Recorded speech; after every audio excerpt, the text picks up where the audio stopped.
Tia Gordon-Beck has spent 3 years living in a marriage that glitters with wealth but feels like ice, where she exists as Kael Jin-rai's wife on paper only, the silent accessory to a crime lord who shares her penthouse, but never her bed, never her life. Tonight, sitting across from a kind architect named Adrian Cole, she laughs for the first time in years. Then Kael walks through the restaurant door, and the careful distance she's built between them shatters in an instant. If you want to see how far a woman can fall before she finally learns to fight back, stay with me until the end. Hit that like button and drop a comment with your city so I can see how far this story travels. The restaurant was too bright. Tia noticed it the moment she walked in, the overhead lights washing everything in a clinical glow that made the white tablecloths look sterile, made the wine in her glass look thin. She'd chosen this place deliberately. Neutral territory. Public. The kind of spot where nothing dramatic could happen. Adrian Cole sat across from her, talking about a building he was designing in Gangnam, his hands moving as he described the angles, the way light would filter through glass. He had kind eyes. Brown, warm, unremarkable. The kind of eyes that didn't calculate risk or measure weakness. She hadn't realized how starved she was for ordinary until tonight. "You're not listening," Adrian said, but he was smiling. "I am." Tia set down her wine glass, the stem cool against her fingers. "You were talking about natural light, how it changes the feel of a space. That's the polite version of listening." He leaned back, still smiling. "The real version is you actually caring." She did care. That was the problem. For 2 hours, sitting in this too-bright restaurant with a man who designed buildings and worried about his sister's college tuition, Tia had felt something close to normal, close to human.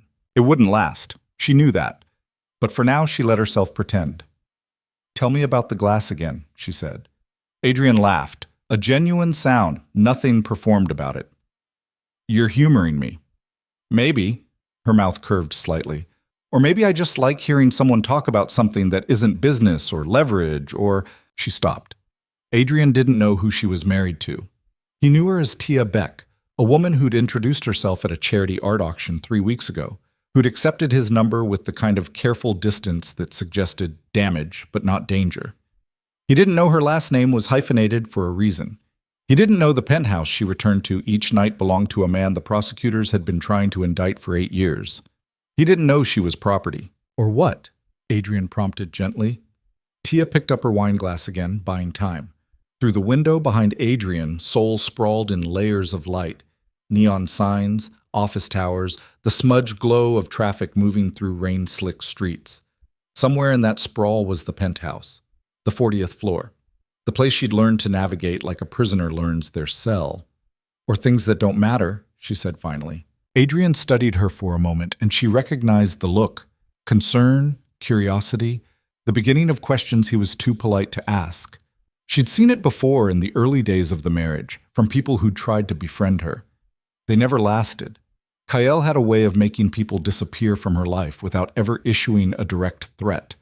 Just his presence was enough. "Tia," Adrian started.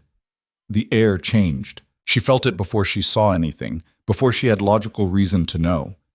It was a shift in pressure, the way animals sense storms. Her spine straightened automatically, her hand tightening on the wine glass. Adrian noticed. "You okay?" She didn't answer. Her eyes had already found the entrance. Kael stood just inside the doorway, water beading on the shoulders of his black coat, his dark hair pushed back from a face that would have been beautiful if it weren't so cold. He wasn't looking around. He was looking directly at their table, at her. Time did something strange, stretched and compressed at once. Tia watched Kael's gaze move from her to Adrian, then back to her, and in that sweep of assessment she saw 3 years of careful indifference crack open. He started walking toward them. "Tia?" Adrian's voice came from very far away. "Who is that?" She couldn't speak. Her throat had closed. Every instinct screamed at her to stand, to leave, to run, but her body had frozen in the chair, locked in place by something primitive and terrible. Kael stopped beside their table. Up close, the cold dissolved into something worse. Focus. He looked at her the way a surgeon looks at an incision site, clinical and intent. "We need to leave," he said. His voice was quiet, almost gentle. That made it more frightening. Adrian stood. He was taller than Kyle, broader in the shoulders, and for one absurd second Tia thought he might actually try to intervene. "I'm sorry. Do we know you?" Kyle didn't look at him.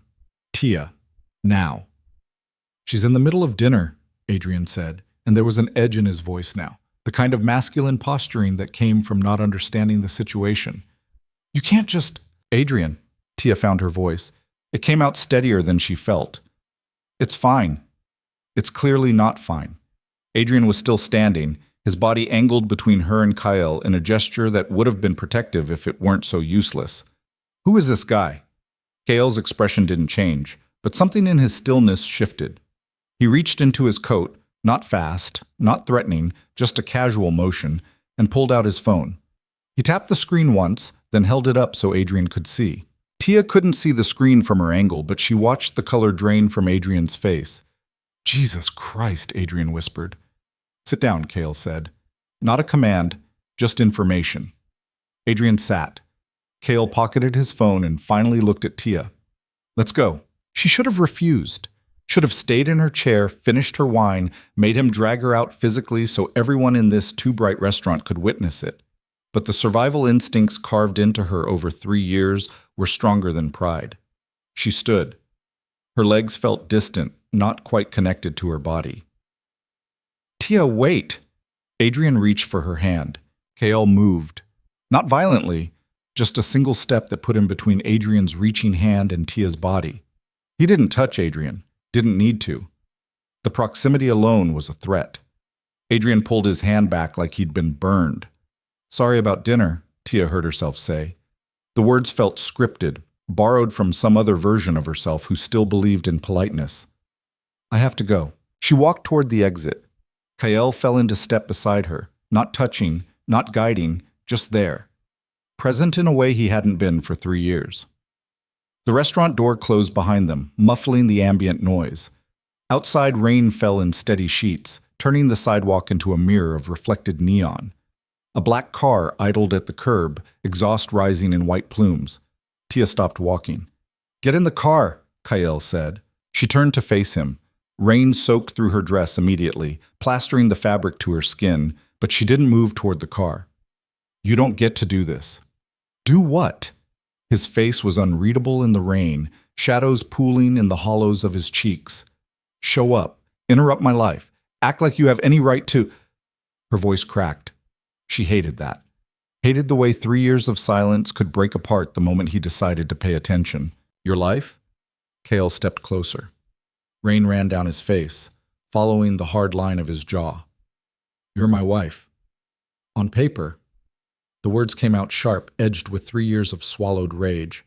"That's all I've ever been to you. A signature, a tax benefit, a name on a deed."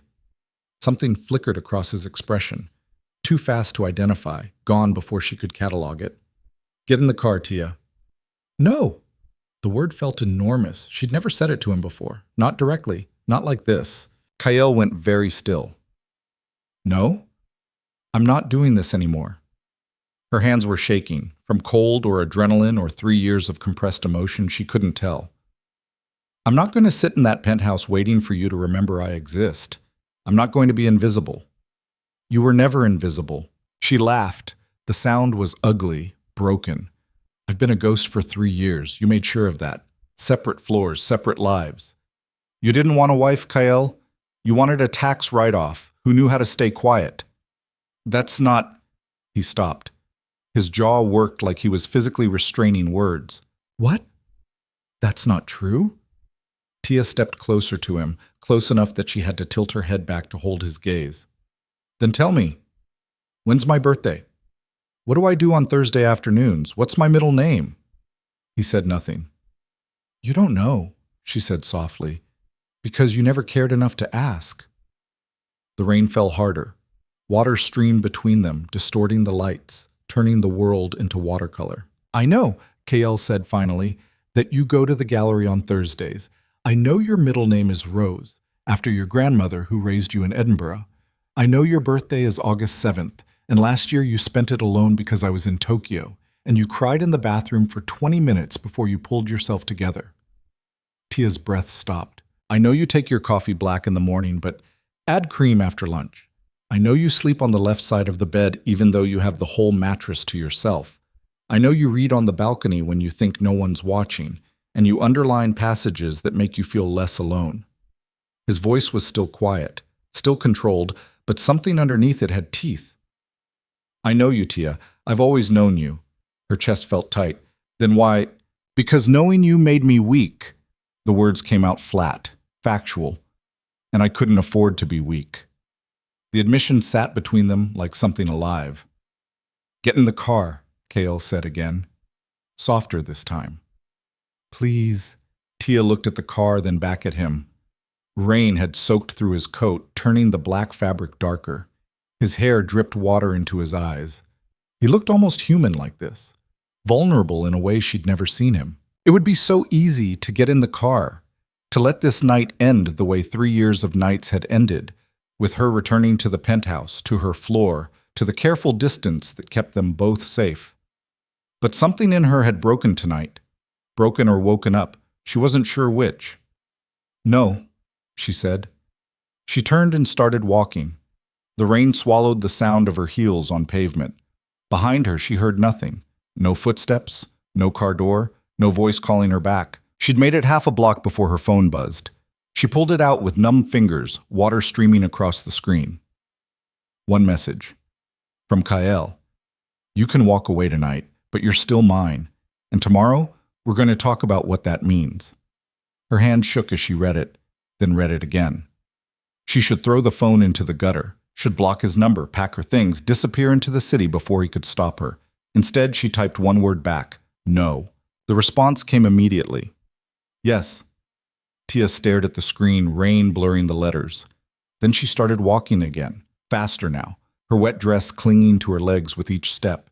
She didn't know where she was going.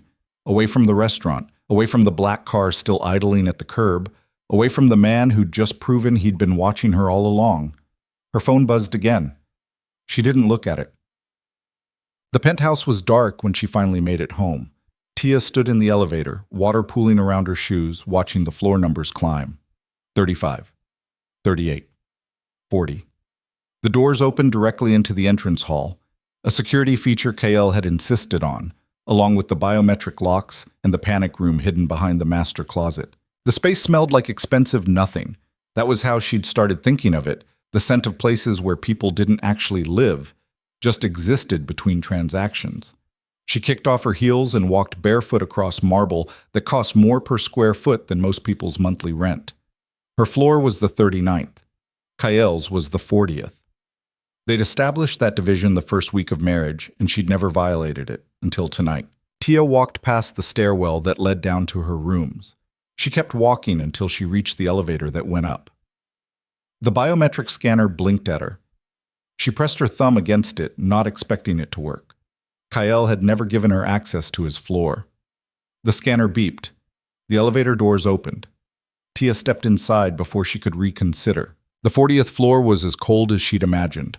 All glass and steel, furniture that looked like it had been selected by someone who valued aesthetics over comfort.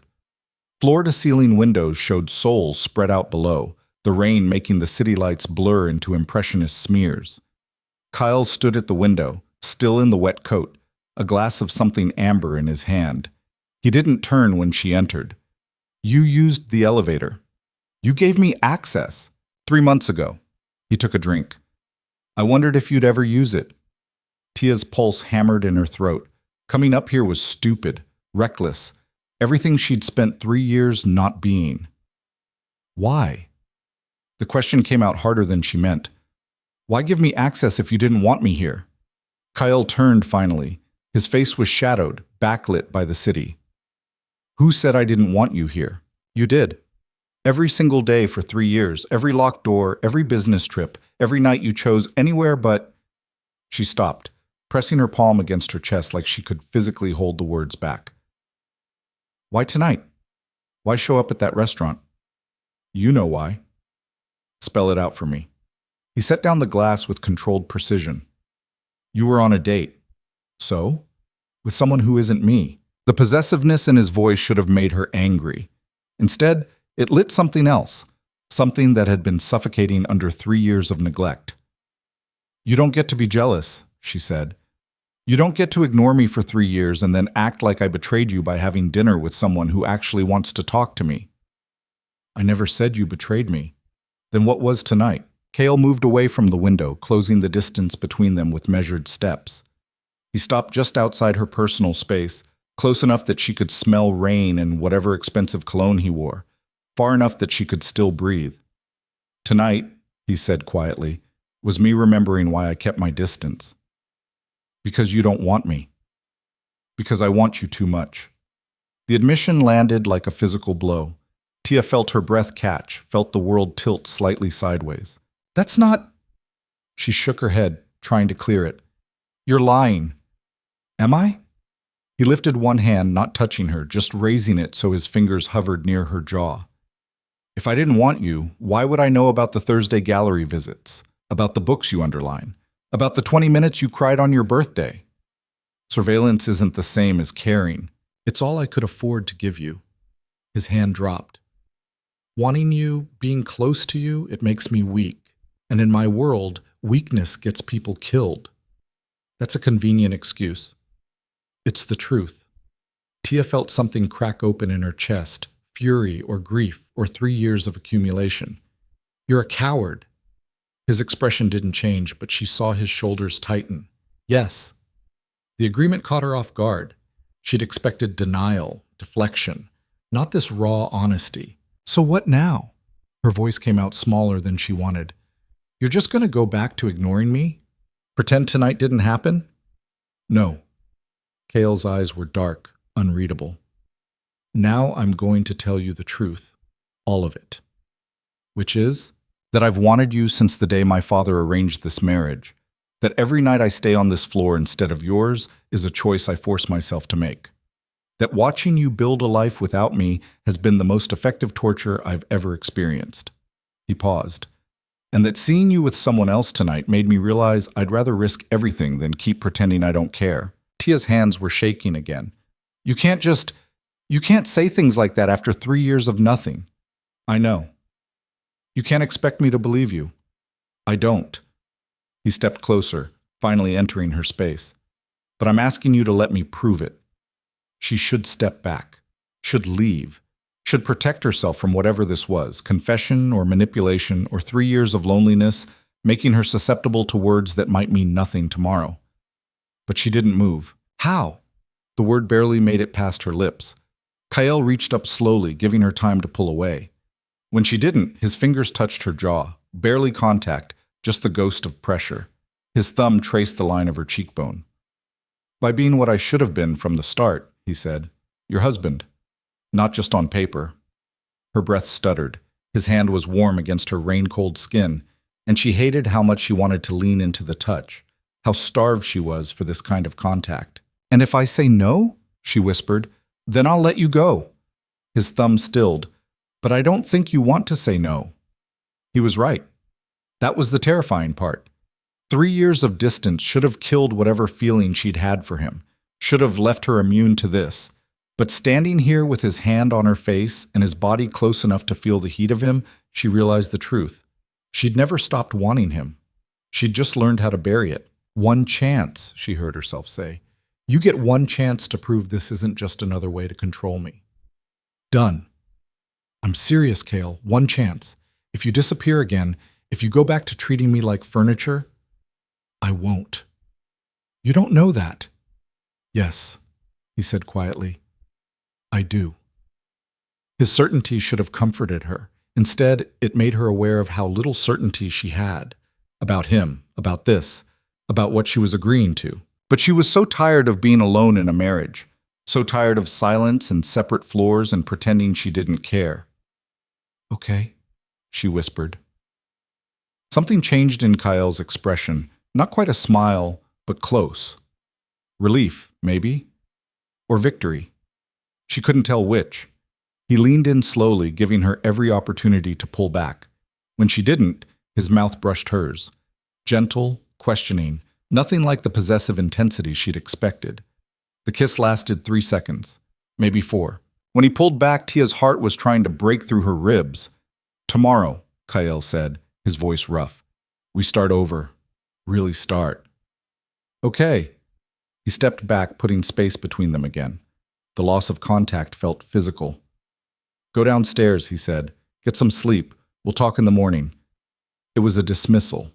A gentle one, but still, he was sending her away. The familiar pattern tried to reassert itself. Her floor. His floor. The distance that kept them safe. But something had shifted tonight. The careful architecture of their separation had cracks in it. Tia turned toward the elevator, then stopped. "Kyle?" "Yes?" "I'm still angry with you, for all of it." "I know." "One chance," she repeated. "That's all you get." "I understand." She stepped into the elevator. As the doors closed, she caught one last glimpse of him, still standing by the window, his reflection ghosting across the glass, the city lights fragmenting around him like broken promises. The elevator descended. Tia leaned against the wall, her legs suddenly unsteady. Her phone buzzed. She pulled it out, already knowing who it was. "Good night, Tia." Her fingers hovered over the keyboard. She should ignore it. Should make him work for every response, every inch of ground. Instead, she typed, "Good night." The response came immediately. "Sleep in tomorrow. I'm taking you to breakfast." She stared at the message. In 3 years, they'd never shared a meal, never had breakfast together, never done any of the ordinary things that married people did. "Where?" "Somewhere we can talk. Somewhere public, so you feel safe." The acknowledgement caught her off guard. He knew she didn't trust him, knew she needed escape routes. "What time?" 10. "I'll meet you in the lobby." Tia's thumb hovered over the keyboard. "Okay."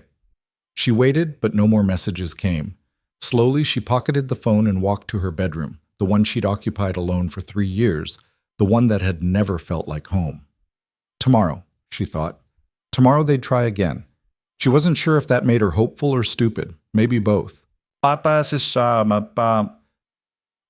She didn't sleep. Tia lay in bed watching the ceiling, replaying the night frame by frame, Adrian's face when Kyle showed him the phone, the rain turning Seoul into watercolor, Kale's hand on her jaw, the kiss that had lasted 4 seconds and changed everything. At 6 a.m., she gave up on sleep and went to the balcony. Seoul was waking up, traffic building, lights shifting from neon to daylight, the city reinventing itself the way it did every morning. She'd watched this view for 3 years, and it had always felt like watching through glass. Separate. Safe. Tonight, the glass felt thinner. Her phone buzzed. "You're awake." She looked up instinctively, toward the floor above. Could he see her somehow? Cameras? Or was he just guessing? Couldn't sleep. Neither could I. She waited, but he didn't elaborate. "Second thoughts?" she typed. "No." "You?" Tia looked out at the city, at the morning light turning the buildings gold. Hundreds. "But you're still here. For now." A longer pause this time. Then, "That's all I'm asking for. Now."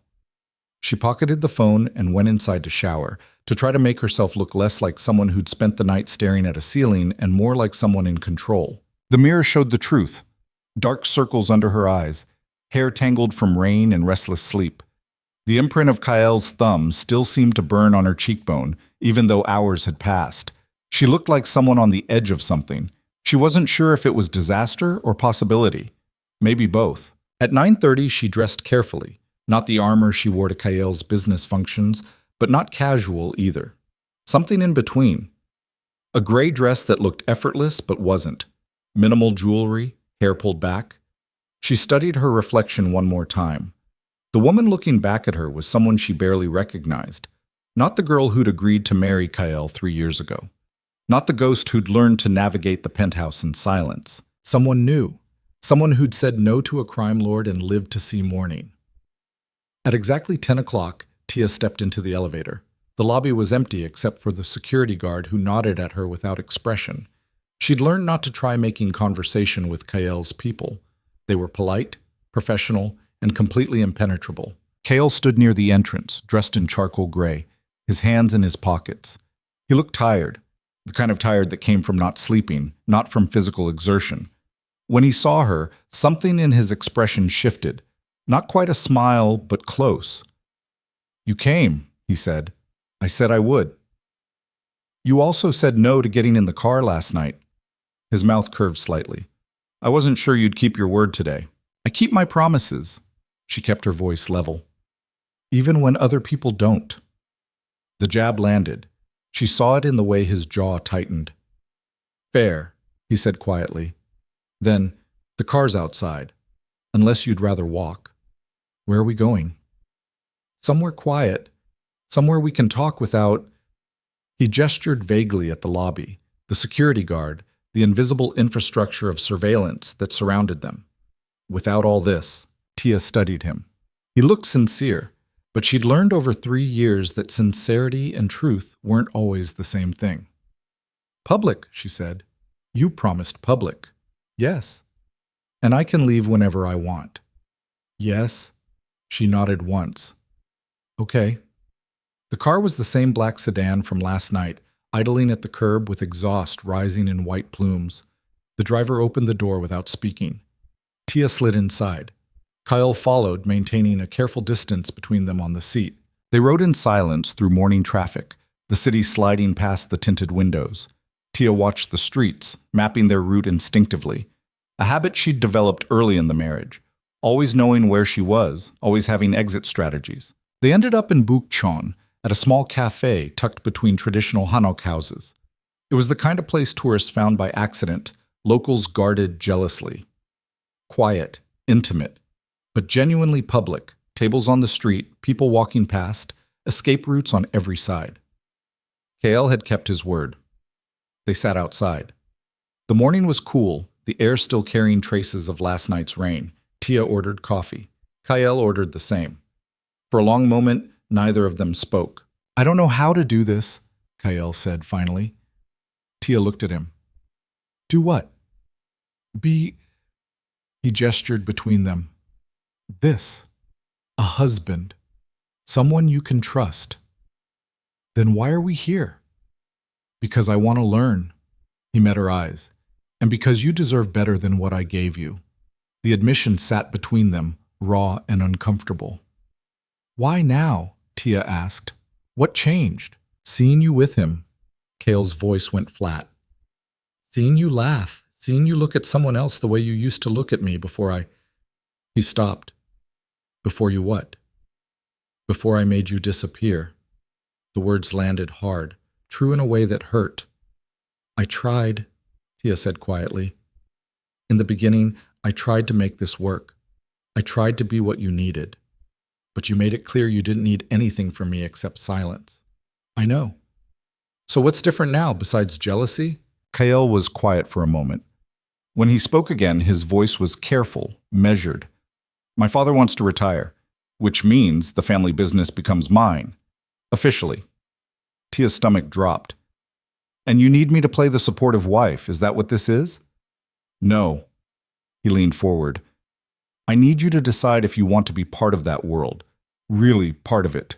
Not as decoration, but as what?" "As my partner." He held her gaze. "I'm offering you real power, Tia. Not just a title. Real influence.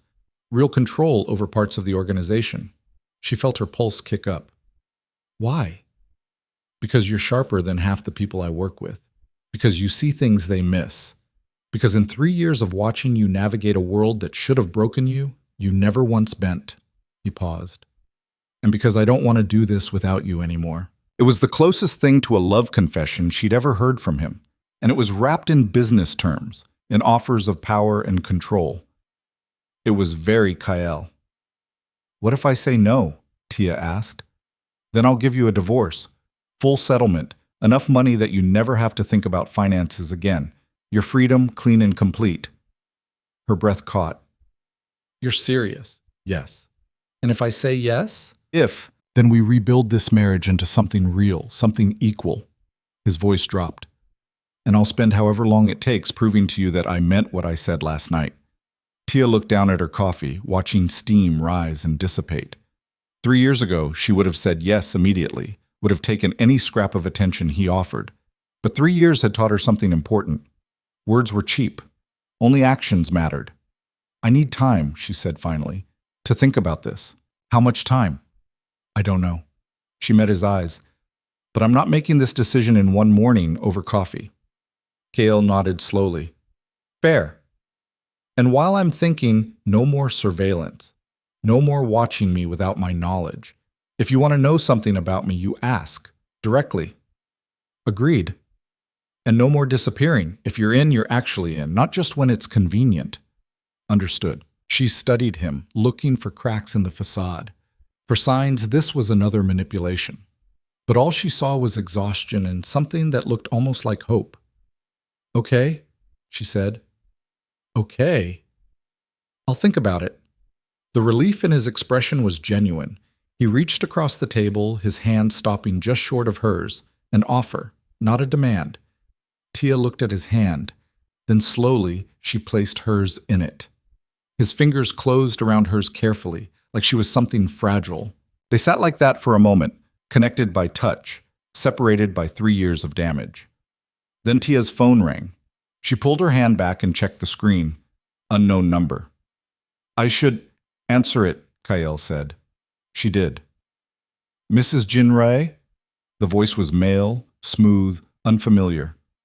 My name is Ronan Cade. I'm sorry to call out of the blue, but I have a proposition for you. Tia felt her spine straighten. Across the table, Kael had gone very still. I'm listening, she said carefully. Not over the phone. In person. Today, if possible. I promise it'll be worth your time. Who is this? A friend. Or potentially a way out. The line went dead. Tia lowered the phone slowly. Kael was watching her with an expression she couldn't read.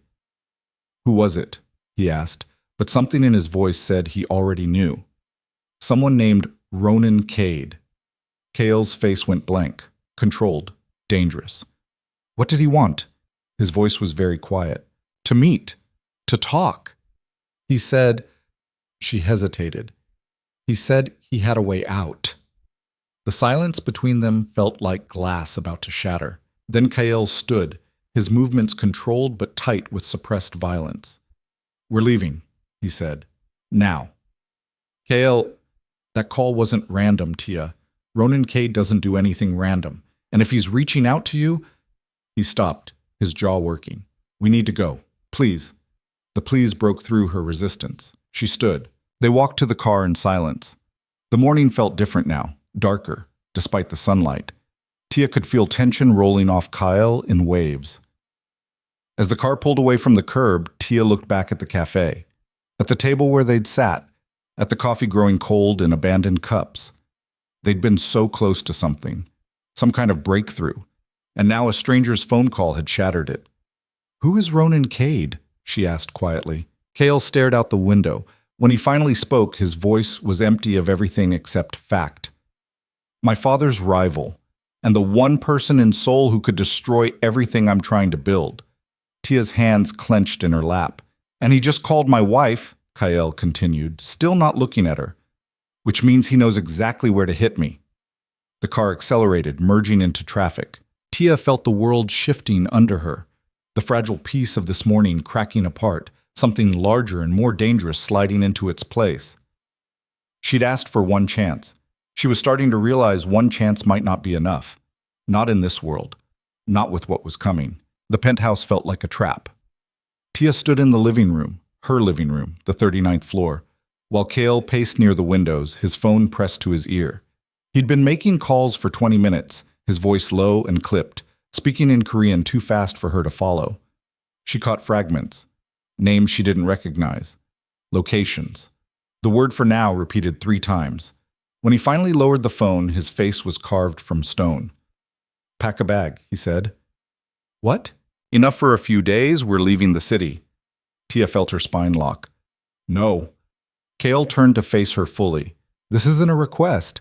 I don't care. She kept her voice level even though her pulse was hammering. You don't get to drag me out of Seoul because some rival called my phone. That's not how this works.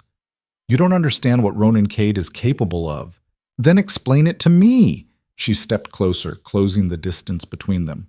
Use your words, Kael. Tell me what's happening instead of just issuing orders. His jaw tightened. For a moment, she thought he might actually do it, might actually treat her like a partner instead of a liability. Then his phone rang again. He answered without looking away from her. What? A pause. His expression went colder. When? Another pause. Lock it down. No one in or out until I get there. He ended the call. We're going to my father's estate, he said. It's 40 minutes outside the city. Secure. Defendable. I'm not going. Tia. I said no. Her hands were shaking, but she kept them at her sides, kept her voice steady. You promised me this morning. You promised things would be different, and the first time something goes wrong, you're back to treating me like property that needs to be locked away. That's not what this is. Then what is it? Cale ran a hand through his hair, the first sign of frustration breaking through his control. Ronan doesn't make social calls. He doesn't reach out to people unless he wants something. And if he's contacting you, maybe he just wants to talk. He wants to use you. The words came out sharp, edged with something that sounded like fear. To get to me, to destabilize the transition. He knows my father's retiring, knows the whole organization is watching to see if I can hold it together, and you... He stopped. I'm what? You're the weakness he'll exploit. The words hit like a slap. Tia felt something cold settle in her chest. A weakness, she repeated. That's what I am to you. That's not what I meant. That's exactly what you meant. She turned away from him, staring out at Seoul spreading beneath them, the city where she'd spent 3 years as an invisible accessory, where she'd finally started to feel human again, where a stranger's phone call had just reminded her how little control she actually had. I'm a liability, something to be protected or hidden away. You're my wife. Then treat me like one. She spun back to face him. Tell me what's actually happening. Trust me with the truth instead of just moving me around like a chess piece. Kael was quiet for a long moment. She watched him war with himself, watched the calculation happening behind his eyes. Ronan Cade runs the South Side, he said finally. Gambling, real estate, some trafficking we've never been able to prove. He and my father have a truce. Barely. They stay out of each other's territories, keep the violence contained. But if my father steps down and I take over, the truce ends. Ronan thinks I'm weak, young, unproven. His voice was flat, factual. He's been testing boundaries for months, small things, encroaching on our shipping routes, making offers to our partners. Nothing big enough to justify a response, but enough to send a message. What message? That he's coming for what we have, and that when he does, I won't be able to stop him. Cale moved to the bar, poured 2 fingers of whiskey into a glass. He didn't drink it, just held it. Calling you is the first direct move he's made, which means he's done testing. He's ready to actually strike. Tia processed this, fitting the pieces together. And you think he wants to use me how? Leverage? Information? Access? Cale finally took a drink. Or he wants to offer you a way out. Divorce, protection, a life away from all this. Would that be so bad? The question hung in the air between them. Kael set down the glass carefully. Is that what you want? I don't know what I want. Tia wrapped her arms around herself. I thought I knew this morning. I thought maybe we could... She stopped, the words catching in her throat. But you're right. I don't understand this world. I don't know the rules. And I'm tired of being something people fight over without ever asking what I actually want. Then what do you want? To not be a weakness. The words came out harder than she meant. To not be the thing that breaks you, to be... Her phone rang. They both looked at it sitting on the coffee table between them. Unknown number. Don't answer it, Kael said. Tia picked it up. Mrs. Jinrei. Ronan Cade's voice was smooth, pleasant. I hope I'm not calling at a bad time. What do you want? She kept her voice neutral, aware of Kael watching her with an expression like murder. To meet. I have something to discuss with you. Something I think you'll find very interesting. I'm not interested in... Your husband is going to tell you I'm dangerous, that meeting me would be a betrayal. But ask yourself, has he ever given you a choice about anything in your marriage? A pause. I'm offering you one now. Meet me. Hear what I have to say, and then decide for yourself. Tia's grip tightened on the phone. Where? The Shilla. Tonight at 8. The lounge bar. Public. Safe. Bring Kyle if you want. I don't mind an audience. I'll think about it. Don't think too long, Mrs. Jinrei. Opportunities like this don't come around often. The line went dead. Tia lowered the phone slowly. Kyle hadn't moved, but every line of his body was tense, coiled. You're not going, he said. He said I could bring you. It's a trap. Maybe. She set the phone down. Or maybe he's telling the truth. Maybe he does have something to offer me. Like what? I don't know. Freedom? Actual choices instead of just different versions of captivity? She heard the bitterness in her voice and didn't try to hide it. You locked me in a marriage for 3 years, Kyle. You don't get to tell me I can't even listen to someone else's offer. This isn't about control. It's always about control. She moved toward the stairs that led down to her bedroom. I'm going to take a shower. You can either trust me to handle this like an adult, or you can lock me in. But if you choose the second option, we're done. Whatever chance you thought you had this morning, it's over. She walked down the stairs before he could respond, her legs shaking so badly she had to grip the railing. In her bedroom, she closed the door and leaned against it, trying to breathe through the adrenaline crash. Her phone buzzed in her hand, a message from Kyle. I'm not trying to control you, I'm trying to keep you alive. She stared at it for a long moment, then typed back, Then let me make my own decisions, even if they scare you. No response came. Tia showered, letting the hot water beat against her neck and shoulders, trying to wash away the tension. When she emerged, wrapped in a towel, she found Kyle sitting on her bed. She should have been startled, should have told him to leave, but some part of her had expected this. You can't be in here, she said. I knocked. You didn't answer. He didn't move from the bed. And we need to talk. We've been talking all morning. It hasn't gotten us anywhere. Because you're not listening. No, because you're not hearing me. She gripped the towel tighter, suddenly aware of how exposed she was. You want me to trust you, to give you a chance, to believe things can be different. But the second I try to exercise any independence, you shut me down. Meeting Ronan isn't independence, it's suicide.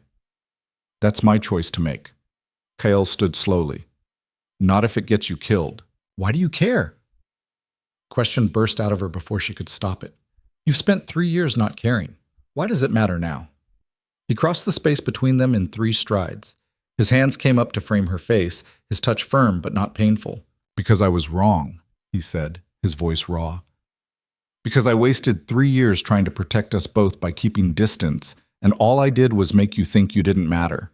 Because seeing you last night with someone else made me realize I'd rather burn my father's empire to the ground than lose you to someone who actually knows how to... He stopped, his jaw working. How to what?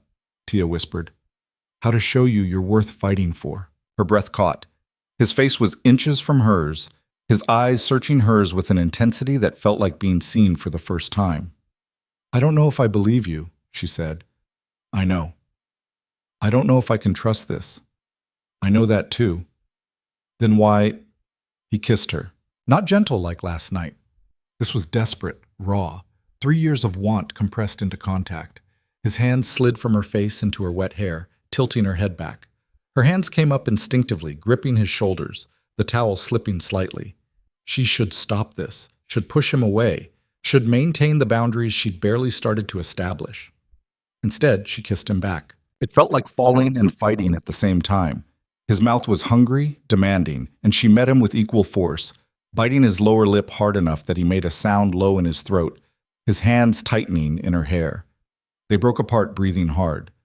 Don't go tonight, Kyle said against her mouth. Please, let me handle Ronan. By doing what? Starting a war? If that's what it takes. She pulled back enough to see his face. He looked wrecked, hair disheveled where she'd grabbed it, mouth swollen, control completely shattered. I'm going to meet him, she said quietly. Not because I don't trust you, but because I need to know what he wants. I need to make this choice myself. Then I'm coming with you. No. Tia, he said I could bring you, which means he's expecting you, which means he's planned for it. She stepped back, pulling the towel tight again, reestablishing distance. I'll go alone. I'll hear what he has to say, and then I'll come home. And if he tries to take you, then you'll have your war. She met his eyes. But until he actually does something, I'm not letting fear make my decisions. Kale looked like he wanted to argue, like he wanted to lock her in the penthouse and stand guard himself. She watched him fight with himself, watched the war between protection and trust play out across his face. 2 hours, he said finally. You have 2 hours with him. After that, I'm coming in. 3. 2.5. Fine. She moved toward her closet, needing to put more space between them before she lost her nerve. Now get out so I can get dressed.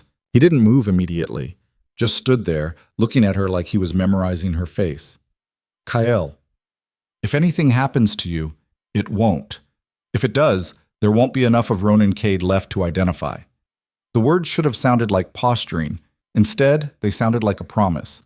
He left without another word. Tia waited until she heard her door close before she let herself breathe again. Her hands were shaking, her mouth still burned from the kiss. And she had no idea if she was being brave or stupid. Maybe both. She dressed carefully, a black dress that looked elegant but moved easily, heels she could run in if necessary, minimal jewelry.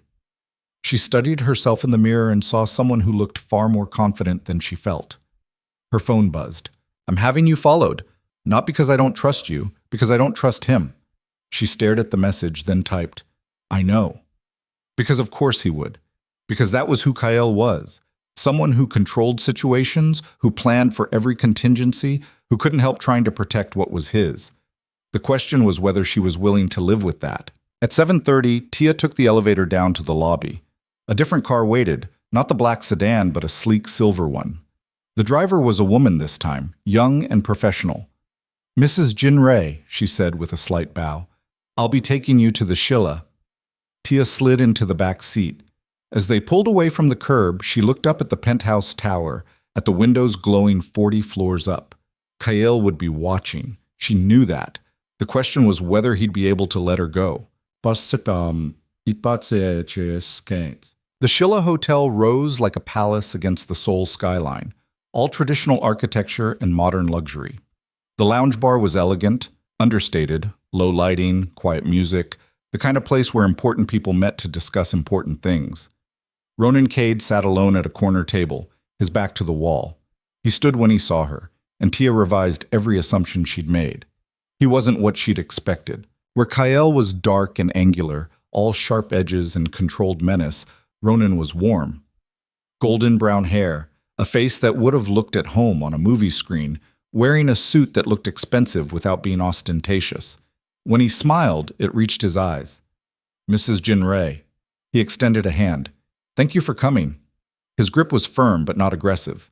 His palm was warm. Tia sat across from him, hyper-aware of the weight of the phone in her purse, of the fact that Kyle would be tracking this conversation somehow. You have 2.5 hours, she said. Start talking. Ronan's smile widened. Direct. I like that. He gestured to the server, ordered wine without asking her preference. When it arrived, he poured for both of them. I'll be honest with you, Mrs. Jinrei, I didn't call you to make small talk. Obviously. I called because I think you're in a position you didn't choose, with a man who's never truly seen you, and because I'm offering you something Kyle Jinrei will never give you. Which is? Agency. He took a sip of wine. Real power, not the illusion of it. Tia felt her pulse kick up. Explain. You married into a dynasty, but you're not part of it. You're just the wife.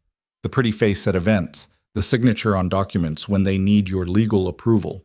Kyle keeps you close enough to maintain appearances, but far enough that you'll never actually threaten his control.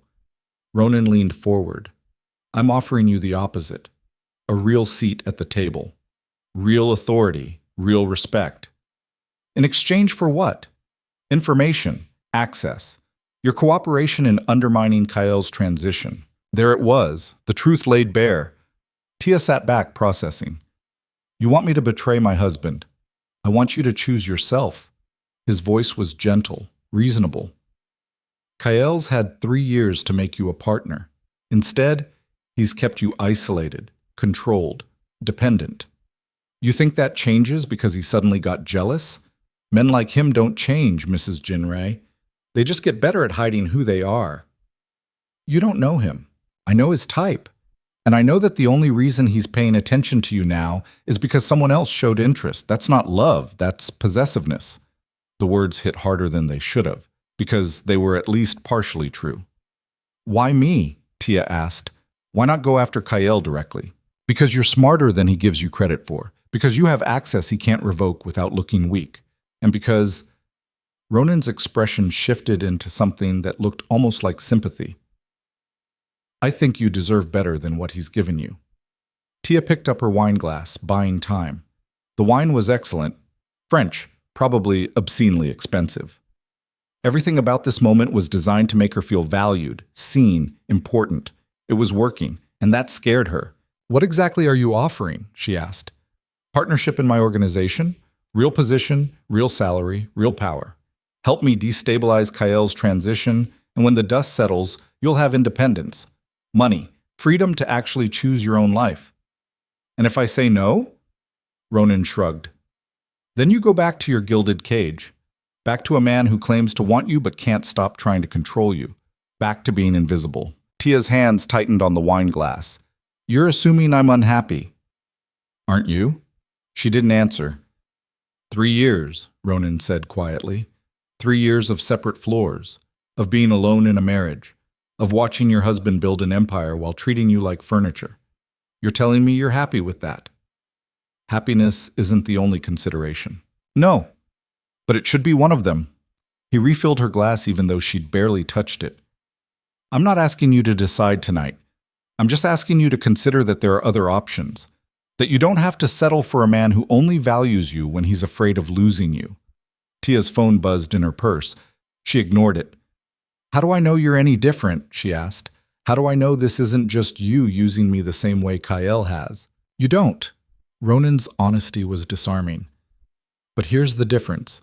I'm being upfront about what I want. I'm giving you all the information and letting you choose. Kyle's spent 3 years hiding things from you, making decisions for you, keeping you in the dark.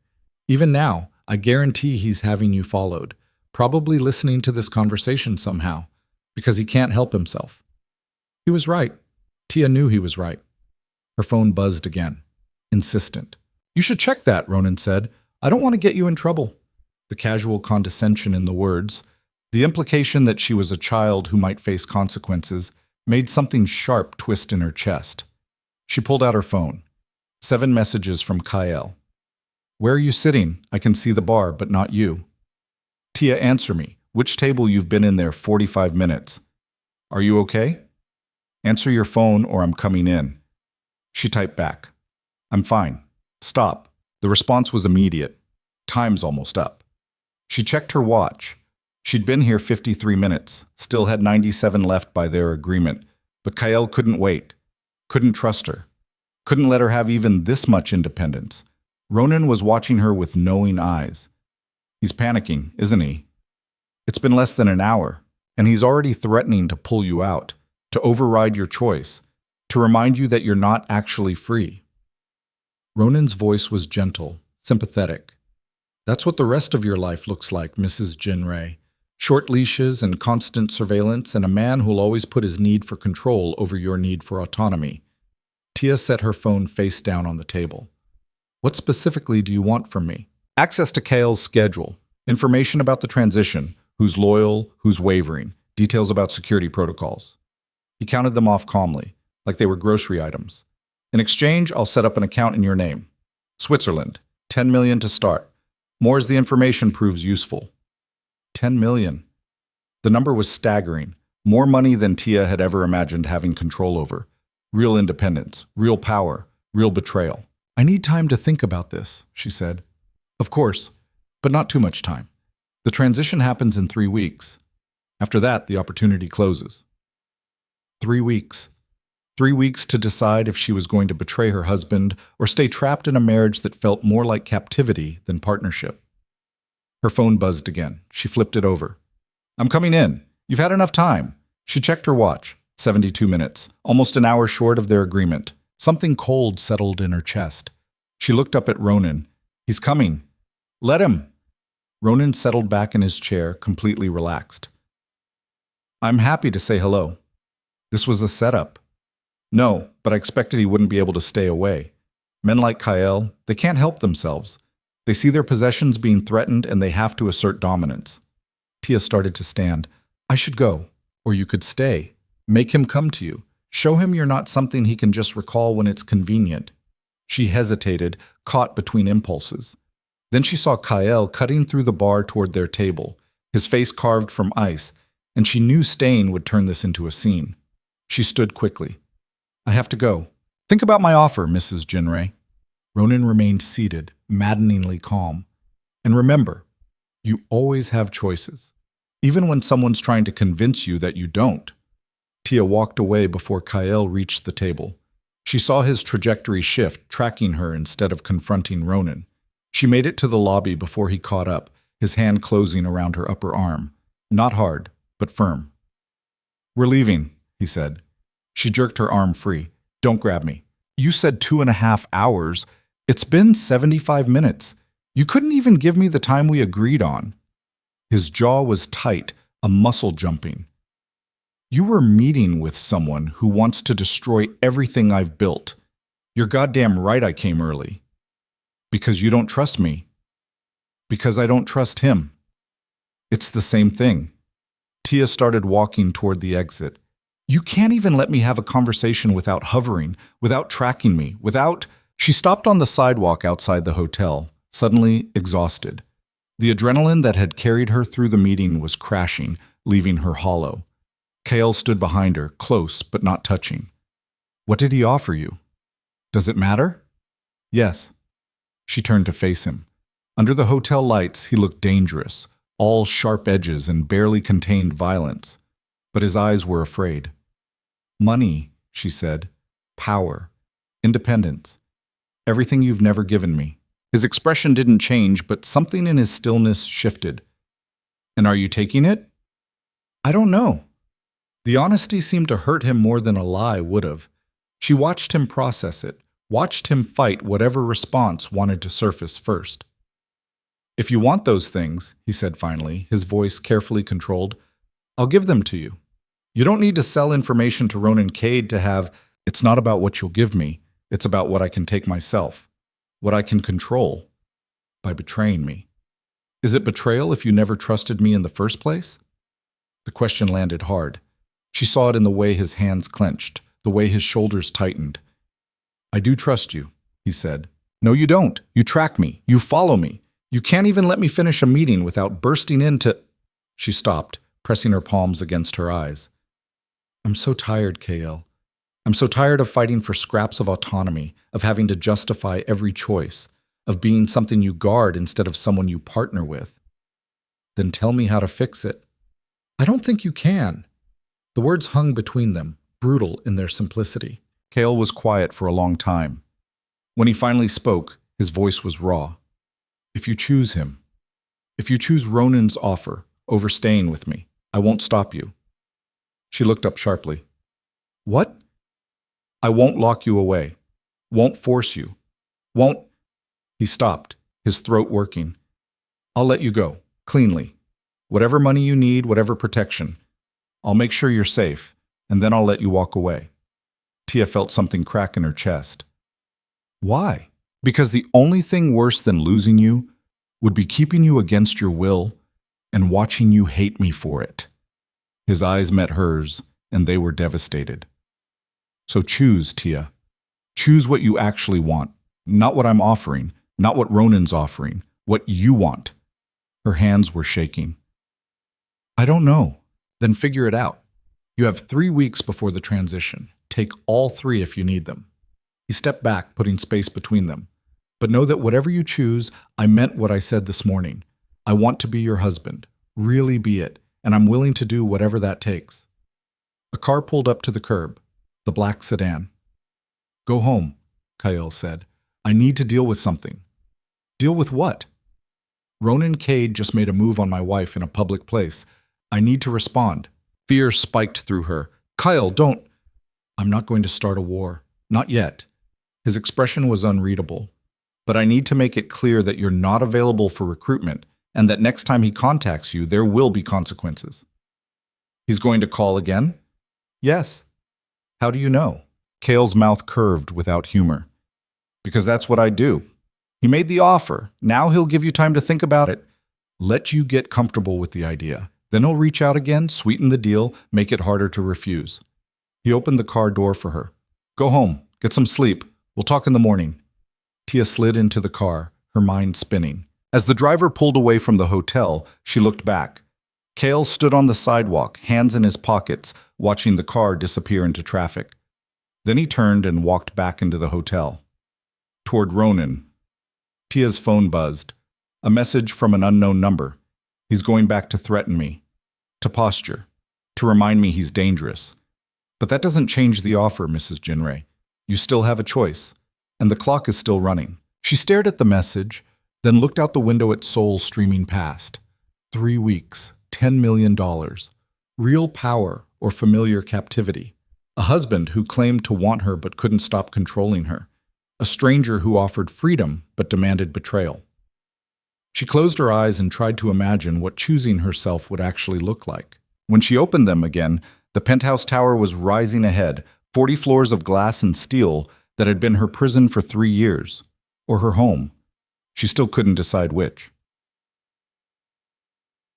Then, the penthouse was dark when she got back.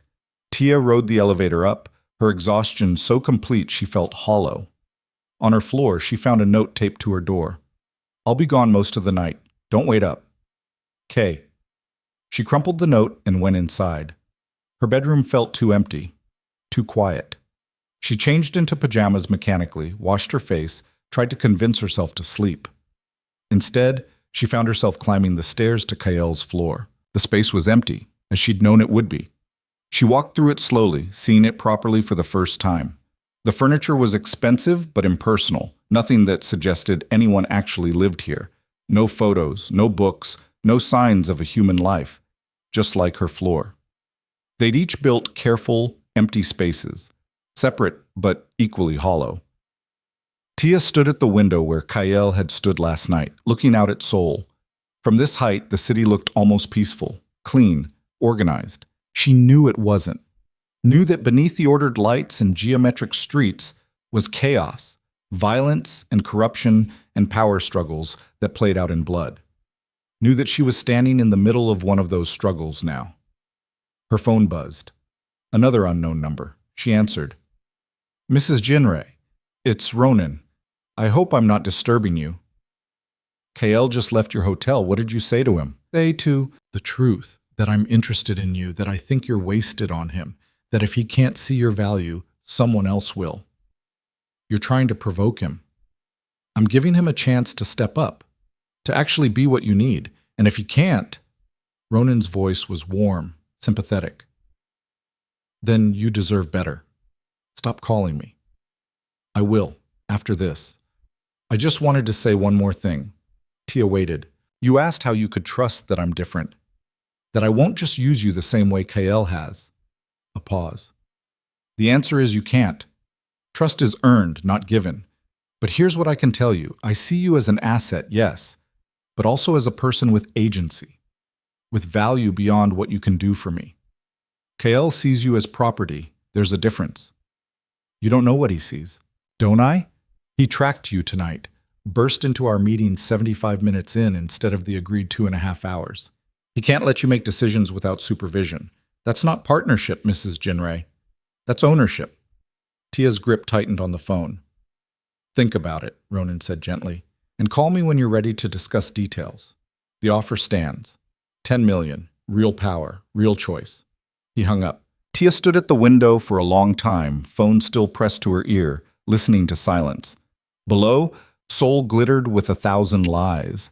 Neon signs promising things they couldn't deliver. Office lights suggesting productivity that masked corruption. Traffic flowing in organized patterns that hid chaos. She'd spent 3 years as one of those lies. The happy wife, the valued partner, the chosen woman. Now she was being asked to choose between 2 different versions of captivity, or to step into something else entirely. Something that might be freedom, or might be a different kind of trap. Her phone buzzed. A message from Kael. Are you home safe? She looked at the message for a long time. Then she typed, yes. I'm sorry about tonight.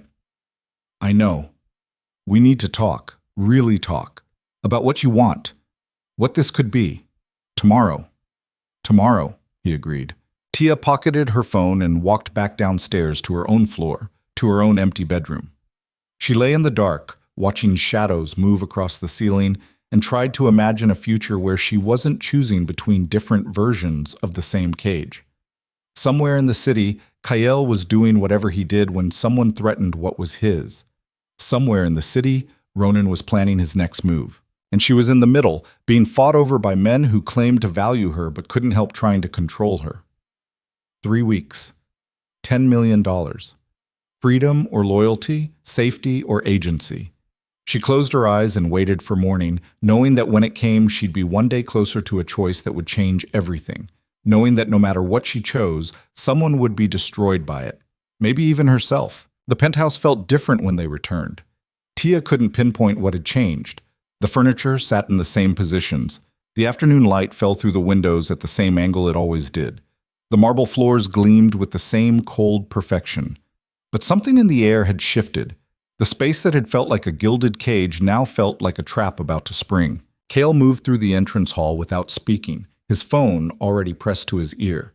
His voice was low, clipped, issuing orders in Korean too rapid for Tia to follow completely. She caught fragments, names she didn't recognize, locations, timeframes, the language of crisis management. She stood by the window watching Seoul spread out below and tried to make sense of what had just happened. A phone call from a stranger. Ronan Cade. The name meant nothing to her, but Kyle's reaction had been immediate and visceral, the kind of fear that came from knowing exactly how much danger you were in. Her phone buzzed. She pulled it out carefully, half expecting another call from the unknown number. Instead, it was a text. From Ronan Cade's number, though she hadn't saved it. The offer stands. When you're ready to hear it, I'll be waiting. You deserve to know what your husband has been hiding. Tia's fingers tightened on the phone. Behind her, Kyle was still talking, his voice steady but with an edge underneath that suggested barely controlled fury. She should show him the message, should hand over the phone and let him handle whatever this was. Instead, she deleted it. The action surprised her, the speed of the decision, the instinct to keep secrets. 3 years of marriage had taught her that information was currency, and sometimes the only power you had was knowing something the other person didn't. Kyle ended his call and turned to her. We need to talk. About Ronan Cade? About everything. He crossed to the bar, poured 2 glasses of whiskey without asking if she wanted one, and handed her one. His fingers brushed hers during the exchange, a brief contact that felt deliberate. Sit down. I'd rather stand. Tia, you don't get to tell me what to do right now. She kept her voice level, but something in it made him stop. You want to talk? Fine. We'll talk. But I'm not going to sit while you explain why a man I've never heard of just called me offering a way out of my own marriage. Kyle's jaw worked. He took a long drink of whiskey, then set the glass down with controlled precision. Ronan Cade runs the largest competing organization in Seoul. He and my father have been at war for 20 years. Quiet war, the kind fought in boardrooms and back alleys, not with soldiers. When my father retires, that war becomes mine. What does that have to do with me? Everything. Kale moved closer, stopping just outside her personal space. You're not just my wife, Tia. You're leverage. You're a weakness, and Ronan knows that. The word landed like a slap. Weakness. So this morning, Tia said slowly, when you offered me partnership, power, control, that was what? Insurance? Making sure your weakness was at least useful? No. Kale's voice went hard. That was me trying to give you what you deserved, what you should have had from the beginning. Convenient timing. It's the truth. Tia laughed, the sound bitter in her own ears. You know what I've learned in 3 years of marriage to you, Kyle. Truth and convenience look exactly the same when you need something. His expression didn't change, but something behind his eyes flickered. You think I'm manipulating you, aren't you? I'm trying to protect you. From what? From someone offering me a choice you never gave me? The words hung in the air between them, sharp and accusatory. Kyle was silent for a long moment. When he spoke again, his voice was quiet. What did he say to you? Exactly. That he had a proposition, that it would be worth my time. Tia watched his face. That he could offer me a way out. And? And nothing. He hung up. Then you dragged me out of the cafe before I could think about it. Did he call back? Tia thought about the deleted text message. The words still burned into her memory. You deserve to know what your husband has been hiding. No, she lied. Kale studied her face for a beat too long, and Tia felt her pulse kick up. He was good at reading people. It was how he'd survived in his world. But she'd learned a few things herself over 3 years of navigating his silences. She kept her expression neutral, bored even. Finally, Kale looked away. If he contacts you again, I need to know immediately. Why? Because Ronan Cade doesn't make offers. He makes investments. And if he's reaching out to you, it means he sees value in turning you against me. Maybe he just sees value in me. The words came out sharper than she intended. Maybe he recognizes I'm more than just leverage in someone else's game. Kale's eyes snapped back to her face. That's not what I meant. Isn't it? Tia set down her untouched whiskey. You just told me I'm a weakness. That I'm something that can be used against you. That's not partnership, Kyle. That's liability management. You're twisting my words. I'm hearing them clearly for the first time. The silence between them felt combustible. Tia could see the muscles in Kale's jaw working, could see him calculating his next move. I need you to trust me, he said finally, then give me a reason to. I offered you everything this morning, power, partnership, the truth about what I feel for you. You offered me what was convenient for you. Tia stepped closer, closing the distance he'd maintained. You ignored me for 3 years, Kyle. 3 years of silence and locked doors and separate lives. And the second I start building something without you, the second I threaten to leave, suddenly you remember I exist. Suddenly you want to rebuild our marriage. She shook her head. That's not love. That's ownership. Something cracked in Kale's careful control. You think I don't know that? You think I don't understand how badly I failed you? Then why should I believe anything's different now? Because he stopped, his hands clenching into fists at his sides. Because seeing you walk away from me last night was the worst thing I've ever felt. Because I spent 3 years trying to convince myself that distance would keep you safe, would keep me from becoming weak, and all it did was prove I was already weak. I was weak the day I married you. I was weak every time I walked past your floor and wanted to stop. I was weak when I watched you through security feeds because I couldn't trust myself to be in the same room as you. Tia's breath caught. You watched me. Every day.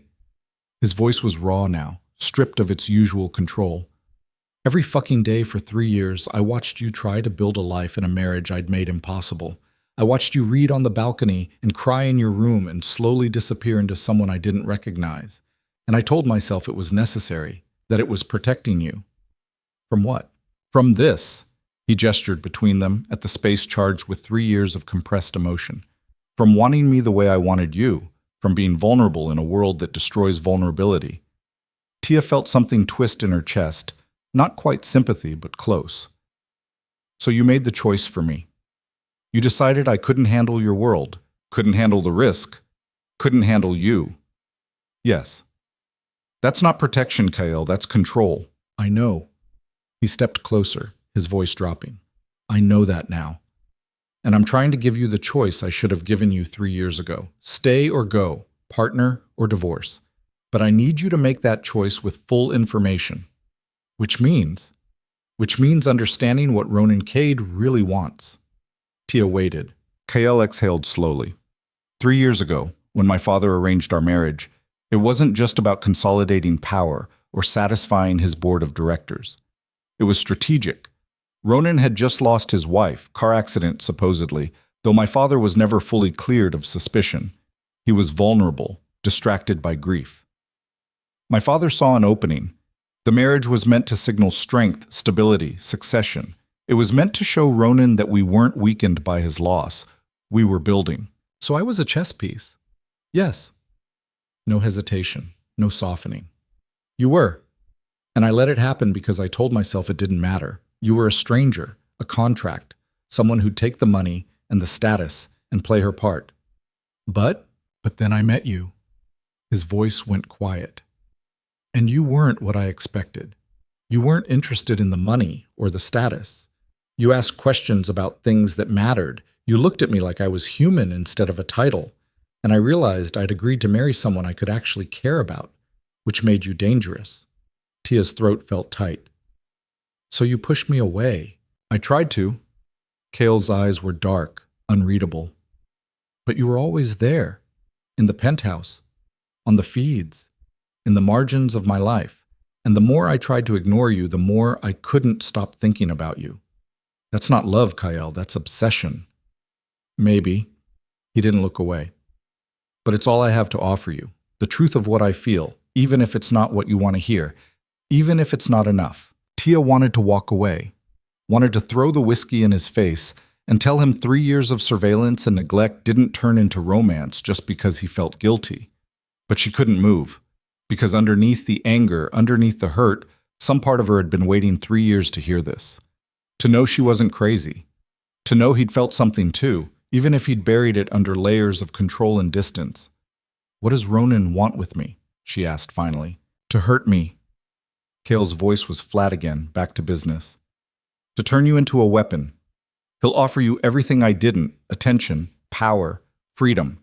He'll make you feel valued and seen. And when you trust him, when you've let him close, he'll use you to destroy everything I'm trying to build. How do you know? Because it's what I would do. The admission sat between them, ugly and honest. Tia's phone buzzed again. She pulled it out before Kyle could see the screen. Another message from Ronan's number. Kale will tell you I'm the enemy. Ask him about the car accident. Ask him who really killed my wife. Her blood went cold. What is it? Kale's voice was sharp. Tia looked up at him, at the man she'd married 3 years ago, the man who'd watched her through security feeds and called it protection, the man who was asking her to choose him over a stranger's promises. Nothing, she said. Wrong number. Kale's eyes narrowed slightly, but he didn't push. You should go to your floor, get some rest. I have calls to make, people to contact. By tonight I'll have more information about what Ronan's planning. And then what? Then we decide how to handle it, together. The word felt like a test. Together. As if 3 hours of honesty could erase 3 years of distance. Tia nodded slowly. Okay. She turned toward the elevator, her phone heavy in her pocket, Ronan's message burning a hole through her concentration. Tia. She stopped, didn't turn around. I meant what I said this morning, Kyle said quietly. All of it. I want to rebuild this marriage into something real. I want you to have power and partnership and everything I should have given you from the start. But I need you to meet me halfway.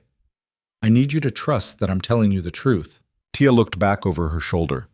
Kyle stood by the window, backlit by afternoon light, his face shadowed. He looked exhausted. Human. Dangerous. One chance, she said. That's all you get. I remember. She stepped into the elevator. As the doors closed, she pulled out her phone and read Ronan's message again. Ask him about the car accident. Her hands were shaking. Tia didn't go to her floor. Instead, she found herself in the building's parking garage, standing next to Kyle's black Mercedes, her reflection distorted in its polished surface. The garage was empty, silent except for the hum of ventilation and the distant echo of the elevator mechanism. She didn't know what she was looking for. Evidence? Proof that Kyle was lying? Confirmation that Ronan was manipulating her? The car was locked. She tried the handle anyway, a futile gesture. Her phone buzzed a third time. Meet me. 1 hour. Gangnam Station, exit 7. Come alone. I'll answer every question Kyle won't. Tia stared at the message. This was insane. Meeting a stranger, a dangerous stranger, if Kyle was to be believed, in a public station without telling anyone where she was going. But Ronan had been right about one thing. She deserved to know what her husband had been hiding. Tia typed out a response before she could reconsider. I'll be there. The reply came instantly. Smart choice. But Gangnam Station at 4 in the afternoon was a chaos of bodies and noise. Commuters flooding the platforms, tourists consulting maps on their phones, street performers competing for attention. Tia stood near exit 7, her hands shoved into the pockets of the coat she'd grabbed on her way out, her hood up despite the mild weather. She felt exposed, vulnerable. Every person who passed could be working for Kael or Ronan or someone else entirely. Mrs. Jin Rai. The voice came from behind her. Tia turned. Ronan Cade looked nothing like she'd expected. He was younger than Kael, mid-30s maybe, with sharp features and eyes that were almost kind. He wore a casual jacket and jeans, nothing that screamed crime lord or rival syndicate leader. He looked ordinary. That made him more frightening. "Mr. Cade," Tia said carefully. "Ronan, please." He smiled and it reached his eyes. "Thank you for coming. I know this must be confusing." "You could say that." "Walk with me?" He gestured toward the main thoroughfare. "Somewhere less crowded." Every instinct screamed at her to refuse, but she'd come this far. Fine. They walked in silence for several blocks, leaving the station behind. Ronan led her to a small park, real trees, real grass, a pocket of green in the concrete sprawl. They sat on a bench overlooking a pond where children threw bread to ducks. "You're wondering why I called you," Ronan said. "Among other things." He laughed, a genuine sound, nothing calculated about it. "Fair. I'll be direct. Your husband is not the man you think he is." "I know exactly who my husband is." "Do you?" Ronan turned to face her. "Do you know about the businesses he runs, the people he's hurt, the lines he's crossed?" "I know he's dangerous. I've known that since before we were married." "But do you know he's a killer?" The word landed like a physical blow. Tia felt her breath stop. "That's a serious accusation?" she managed. "It's the truth." Ronan's voice was gentle, almost sad. 3 years ago, my wife died in a car accident. The brakes failed. She went off a bridge into the Han River. They never recovered her body fully, just fragments, enough to identify. Tia's stomach turned. "I'm sorry for your loss." "Thank you." He looked out at the pond. The police investigated. They found evidence of tampering, but nothing concrete, nothing that would stand up in court, and the investigation was shut down 6 weeks later. Orders from someone high up, someone with influence. "You think Kael—" "I know Kael." Ronan's voice hardened. His father ordered the hit, but Kael approved it. He signed off on killing a woman who had nothing to do with our business, who was innocent of everything except loving the wrong man. Tia's hands clenched in her lap. "Why are you telling me this?" "Because you deserve to know what kind of man you're married to, and because I'm offering you a choice Kael never gave you." "Which is?" "Freedom." Ronan met her eyes. "Leave him. Walk away from the Jinri Empire. I'll protect you. I'll give you resources, security, a new identity if you want it. You can build a real life, not as someone's wife or leverage or weakness, as yourself." It was everything Tia had wanted for 3 years. Freedom, protection, escape. And it was being offered by a man whose wife had died in a car accident that might not have been an accident. "Why would you do that?" she asked quietly. "Why help me?" "Because you remind me of her." Ronan's voice went soft. "My wife. She was trapped too. Not in a marriage. She chose me, loved me. But in a world she never asked for. A world of violence and secrets and constant fear. And I couldn't protect her. I couldn't save her from what my life brought to her door. So I'm what? Redemption? Maybe." He didn't flinch from it. "Or maybe I just can't watch another woman suffer in a marriage to a monster." Tia stood abruptly. Her legs felt unsteady, her head spinning with information she didn't want, accusations she couldn't verify. "I need to think about this," she said. "Of course." Ronan stood too, maintaining a respectful distance. "But think fast. Kael knows I contacted you. He knows you're a threat to his control. And men like him don't let threats walk away. He said I could leave. He offered me a divorce. He offered you a choice when he thought you'd choose him." Ronan's eyes were steady, serious. "But the moment you actually try to leave, the moment you become a liability instead of an asset, that choice will evaporate, and you'll find out exactly how ruthless your husband can be." Tia's phone buzzed. She pulled it out with numb fingers. "Kael, where are you?" Her heart hammered. She looked at Ronan, then back at her phone. "He's tracking you," Ronan said quietly. "Either the phone or the car, or both. You need to decide right now, Tia. Come with me, and I'll get you somewhere safe. Or go back to him and hope he's the man he says he is instead of the man I know he is. Tia's thumb hovered over the keyboard. I'm fine, just needed air. She hit send before she could reconsider.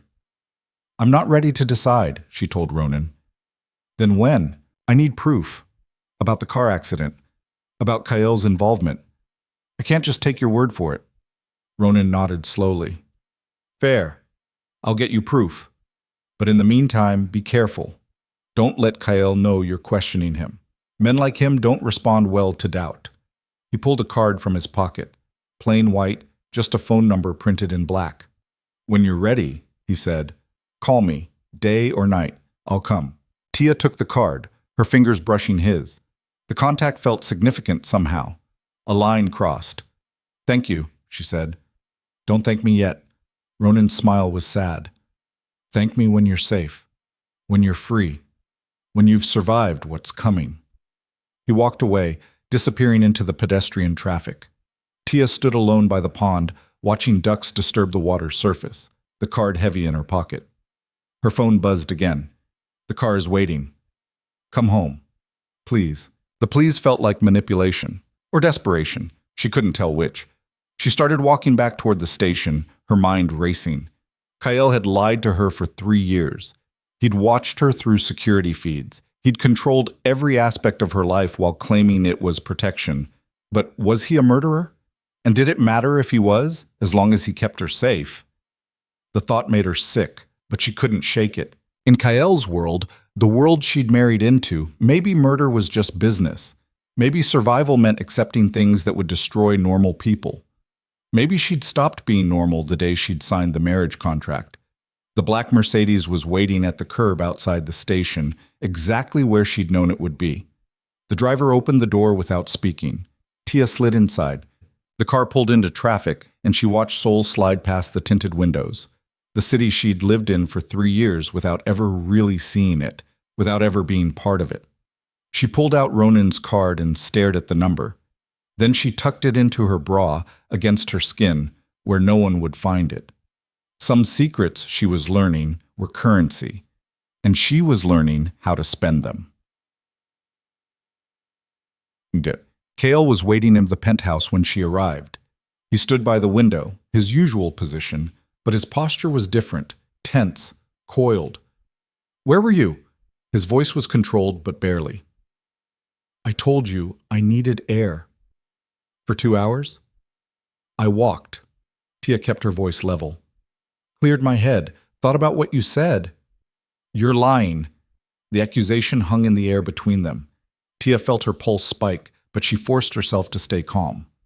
Excuse me? Your location tracker showed you at Gangnam Station. Then it showed you at Yeouido Park.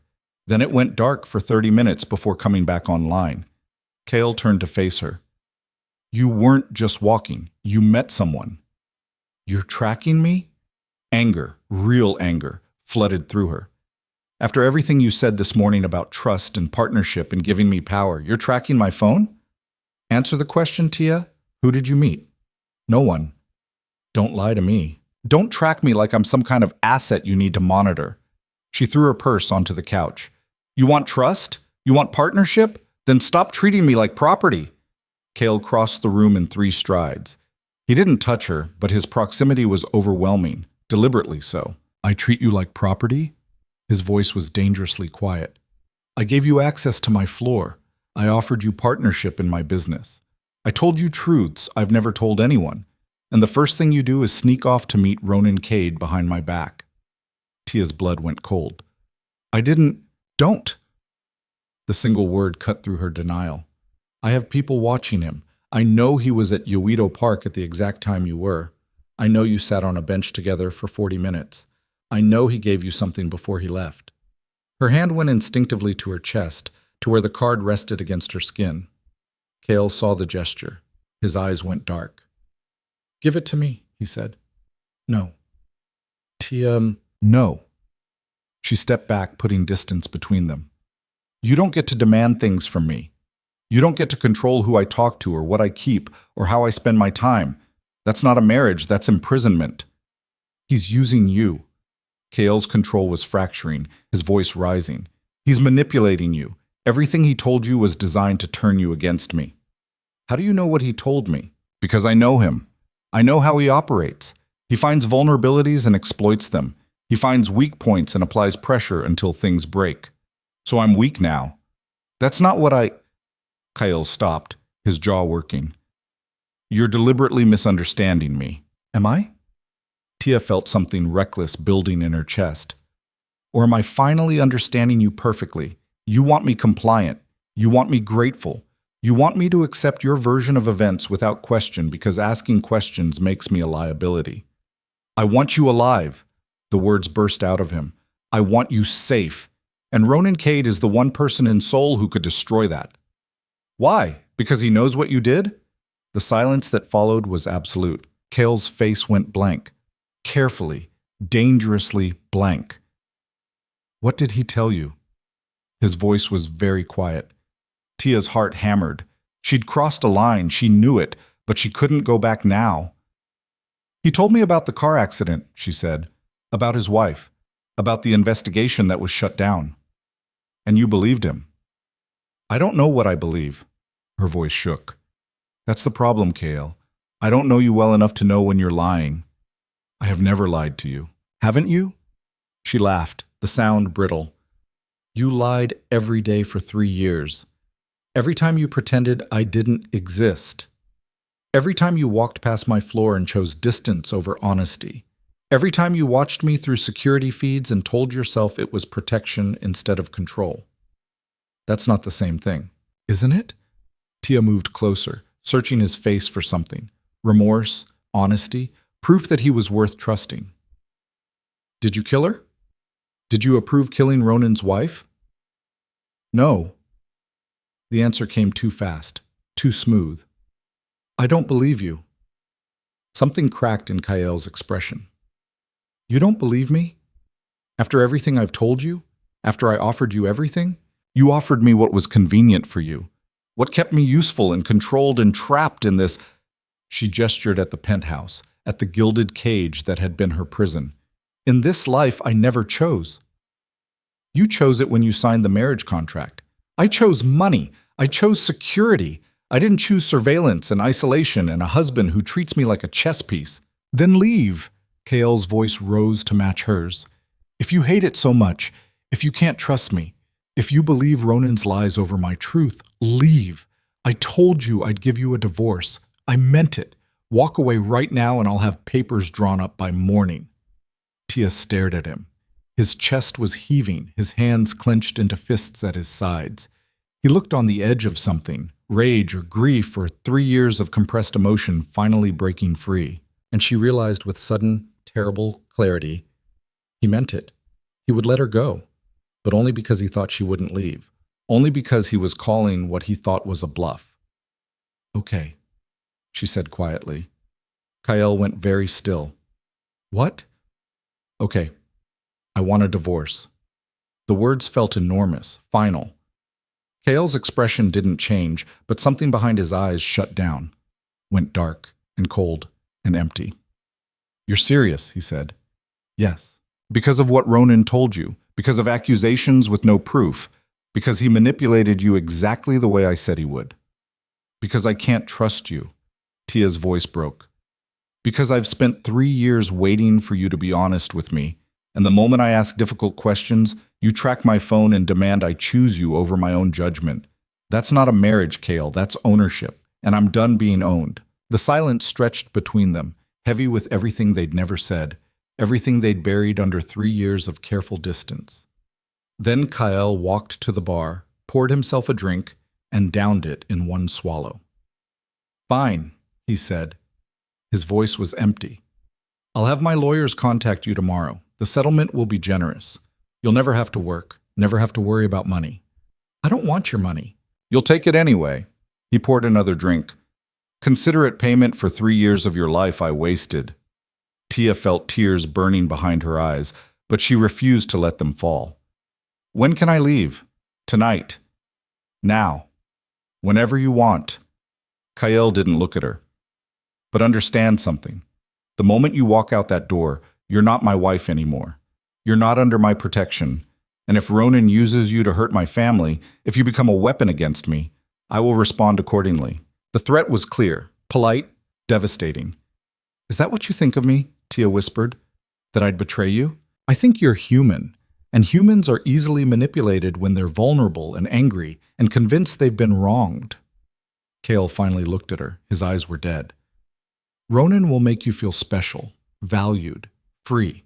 And when you're comfortable, when you trust him, he'll ask for something small, information, access, just one little thing, and you'll give it to him because he's been kind to you, because he's given you what I didn't. You don't know that. I know human nature. I know how this works. He set down the glass. But you've made your choice, so go. Be free.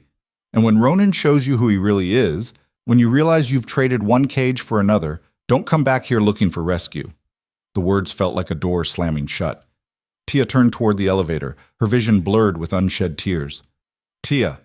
She stopped, didn't turn around. I loved you, Cale said quietly, for whatever that's worth. I loved you from the day we met, and I destroyed us trying to protect that. So when Ronan breaks you, and he will break you, remember that I tried to warn you. Remember that I offered you everything, and you chose to believe a stranger over me. Tia stepped into the elevator. The doors closed on Cale's face, on 3 years of marriage, on the fragile possibility they'd built this morning, on everything they could have been if they'd both been braver. The elevator descended, and Tia pulled out her phone with shaking hands. She dialed the number on Ronan's card. He answered on the first ring. I'm ready, she said. Come get me. Where are you? The lobby of Jinrei Tower. I'm leaving him. I need your help.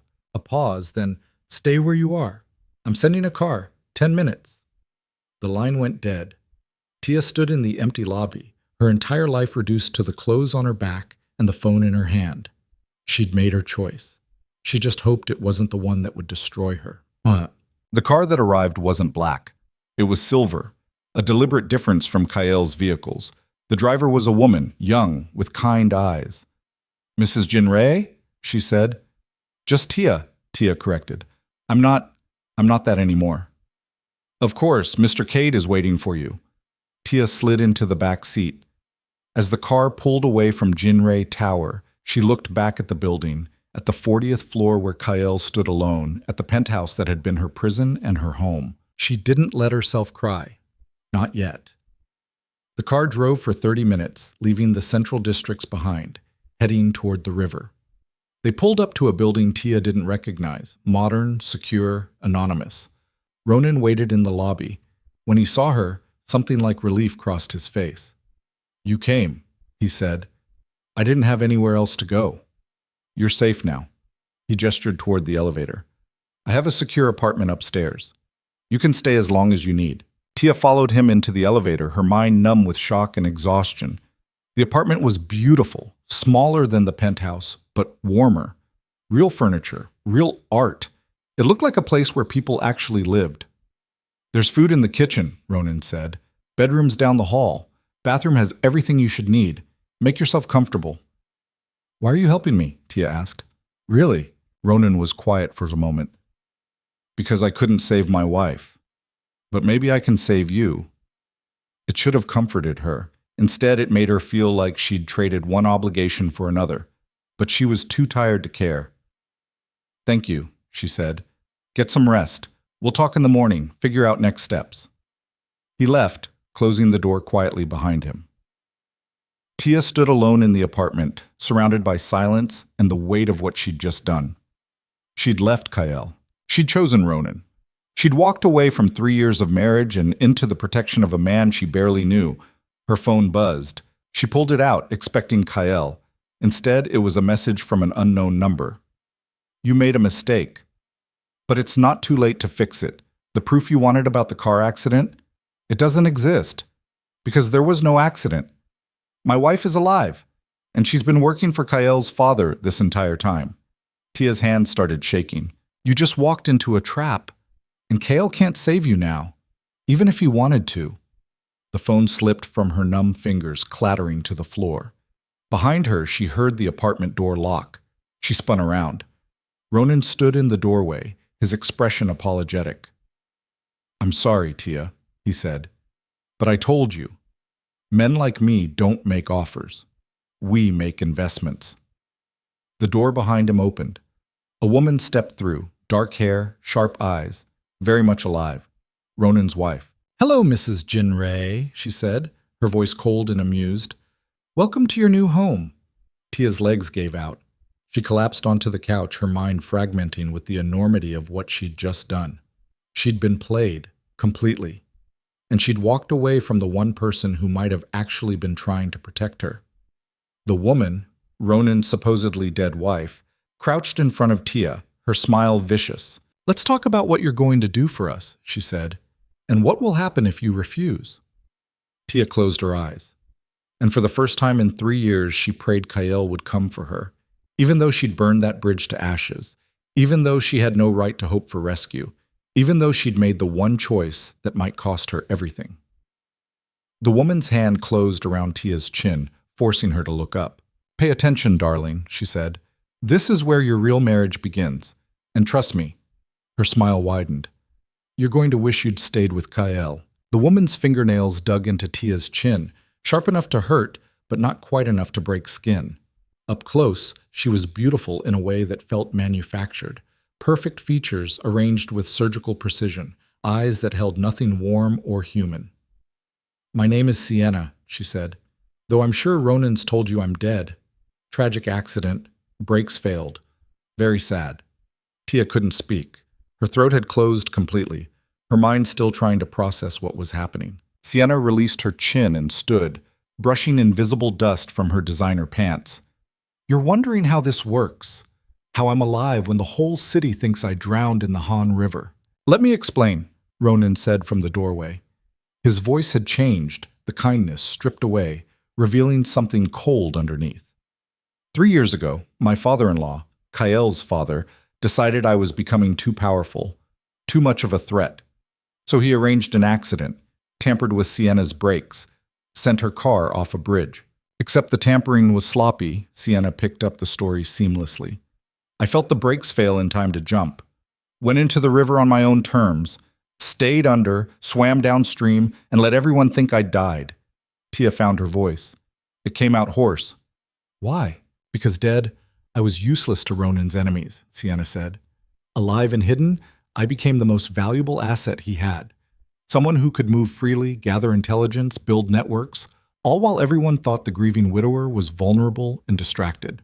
"We've spent 3 years preparing," Ronan added, "building leverage, waiting for the right moment to take down the Jinrei Empire from the inside." He smiled. "And then you appeared, Kyle's neglected wife. Lonely, angry, perfect." The word hit Tia like a slap. Perfect. She'd been perfect. Perfectly manipulated, perfectly vulnerable, perfectly stupid. "The phone call at the cafe," she whispered. "You knew Kyle would be there." "We've had eyes on you for months," Sienna confirmed. "We knew about your little architect friend. Knew Kyle had started watching you more closely. Knew he was falling apart trying to keep his distance. So we pushed. Made him jealous. Made him careless." She crouched again, her face inches from Tia's. "And then we gave you exactly what you wanted. A villain to blame, a hero to rescue you, a choice that felt like freedom. You're going to call Kyle," Ronan said. His voice was businesslike now, all pretense of sympathy gone. "You're going to tell him you made a mistake, that you want to come home, that you're sorry." "No." The word came out automatically. Sienna's hand moved faster than Tia could track. The slap cracked across her face, snapping her head sideways. Pain exploded through her cheek, bright and immediate. "Let me be clear," Sienna said softly. "You don't have choices anymore. You had choices when you were Kyle's wife. You had the choice to stay in your gilded cage and be safe. You chose to leave. You chose to trust us. And now you're going to live with those consequences." Tia's face throbbed. She tasted blood where her teeth had cut the inside of her cheek. "What do you want from me?" she asked. "Access," Ronan said. "Kyle's security protocols, his schedule, his business contacts, the locations of his safe houses, everything you learned in 3 years of marriage. I don't know any of that. He never told me anything. Don't lie." Sienna's voice went hard. "You lived in that penthouse. You had access to his floor, his files, his life. Even if he didn't tell you directly, you saw things, Heard things. You're smarter than you pretend to be. We've been watching you long enough to know that. Tia's mind raced. She did know things. Fragments of information collected over 3 years of silent observation. Meeting times. Names mentioned in passing. The rhythm of Kael's schedule. But giving that information to Ronan would make her complicit in whatever they were planning. Would make her a traitor. "And if I refuse?" she asked. Ronan pulled out his phone, tapped the screen, and held it up. The video showed Adrian Cole, her architect friend from the restaurant, tied to a chair in what looked like a warehouse. His face was bruised, one eye swollen shut. He looked terrified. "No," Tia breathed. "He's been our guest for about 6 hours now," Ronan said conversationally. "Very cooperative so far. Told us everything about your dinner together, how you laughed, how you looked at him, how he thought maybe he had a chance with you. He has nothing to do with this." "Exactly," Sienna smiled, "which is why he's perfect leverage. You give us what we want, he goes home with some bruises and a story about getting mugged. You refuse, and we send pieces of him to Kael with your name attached." The brutality of it stole Tia's breath. Kael would never believe I'd hurt Adrian. "Wouldn't he?" Ronan tilted his head. "You left him, chose me over him, called me for help the moment you walked out. From his perspective, you're already a traitor. Adding murder to the list isn't much of a stretch." Tia felt the trap closing around her. Perfect, inescapable. Every choice she'd made in the past 12 hours had been guided, manipulated, designed to bring her exactly here. "I need time," she said, "to think about this. You have 5 minutes." Sienna stood and walked to the window. "Use them wisely." Ronan followed her, and they spoke in low voices Tia couldn't hear. She sat on the couch, her face throbbing, her mind fragmenting with panic and rage, and the terrible understanding that she'd destroyed everything. Kael had been right, about Ronan, about the manipulation, about all of it, and she'd been too angry, too hurt, too desperate for validation to see it. Her phone, the one that had fallen to the floor, was just visible under the coffee table.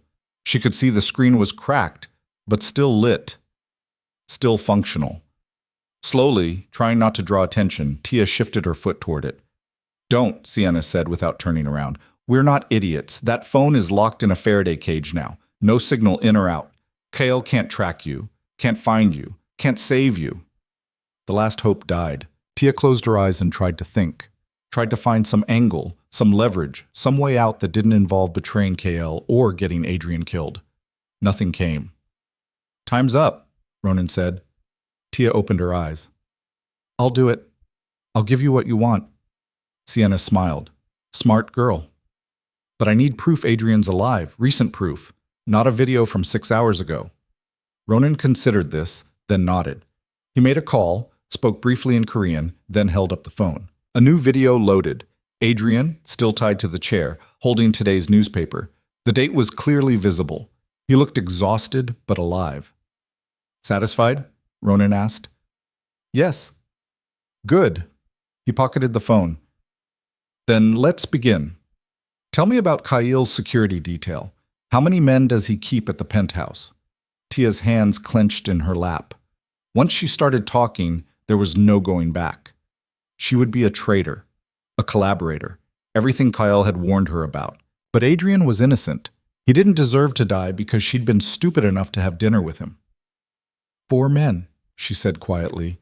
2 in the lobby, 1 on the 40th floor, 1 who rotates. Armed? Yes. What kind of weapons? I don't know. I never looked closely. Sienna moved away from the window and sat across from Tia. You're going to need to do better than that. We need details, shift changes, blind spots in the camera coverage, entry codes. I don't know the entry codes. Yes, you do. Sienna's voice was patient, the way you'd speak to a slow child. You used the elevator to Kael's floor last night. That requires a code plus biometric scan. What's the code? Tia's mind went blank. She'd been too upset to pay attention, had just pressed her thumb to the scanner, and... Wait. She'd only used her thumbprint. No code. There wasn't a code, she said. Just biometric. Sienna and Ronan exchanged a look. He gave you full access, Ronan said slowly. Biometric only. That's maximum trust protocol. Which means, Sienna continued, he wasn't lying when he said he wanted you as a partner. He'd already changed your security clearance, given you the same level of access he has. The information sat heavy in Tia's chest. Kale had trusted her, had given her real power, real access, and she'd thrown it back in his face and walked straight into a trap. "This is good," Ronan said. "This is very good. It means you can get us inside." "No." The word came out flat, final. "I'll give you information. I won't physically betray him." "You don't have a choice." "I do. Kill Adrian if you want. Kill me. But I won't be the one to open the door for you." Sienna's slap was harder this time, snapping Tia's head back into the couch. Stars exploded across her vision. "You think you have leverage here?" Sienna's face was inches from hers, her breath hot and angry. "You think saying no makes you noble? All it makes you is stupid. We'll get into that penthouse with or without you. The only question is how many people die in the process. If I help you, Kyle dies anyway. Maybe," Sienna shrugged. "Or maybe we just want to send a message. Rough him up a little. Take some things. Show him he's not untouchable." She smiled. "You help us. We can make it clean. Controlled. Nobody dies. You refuse, and we go in loud, and everyone in that building becomes collateral damage." It was another manipulation. Tia knew that. But wrapped inside the lie was a kernel of truth. Ronan would get into the penthouse eventually, with or without her help. The only variable was how much blood got spilled. "I need to think," Tia said. "No more thinking." Ronan's voice was final. "You decide right now.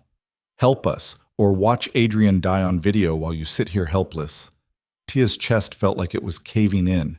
Every option led to betrayal. Every choice ended in blood. "There's a third option," a voice said from behind them. Everyone turned. The apartment door, the one that had been locked, stood open. Kale stood in the doorway. His face was bruised, split lip still bleeding. His shirt was torn. He looked like he'd fought his way through a building to get here. Behind him, Tia could see bodies on the floor. Ronan's security, unconscious or worse. "You," Ronan breathed. "That's impossible.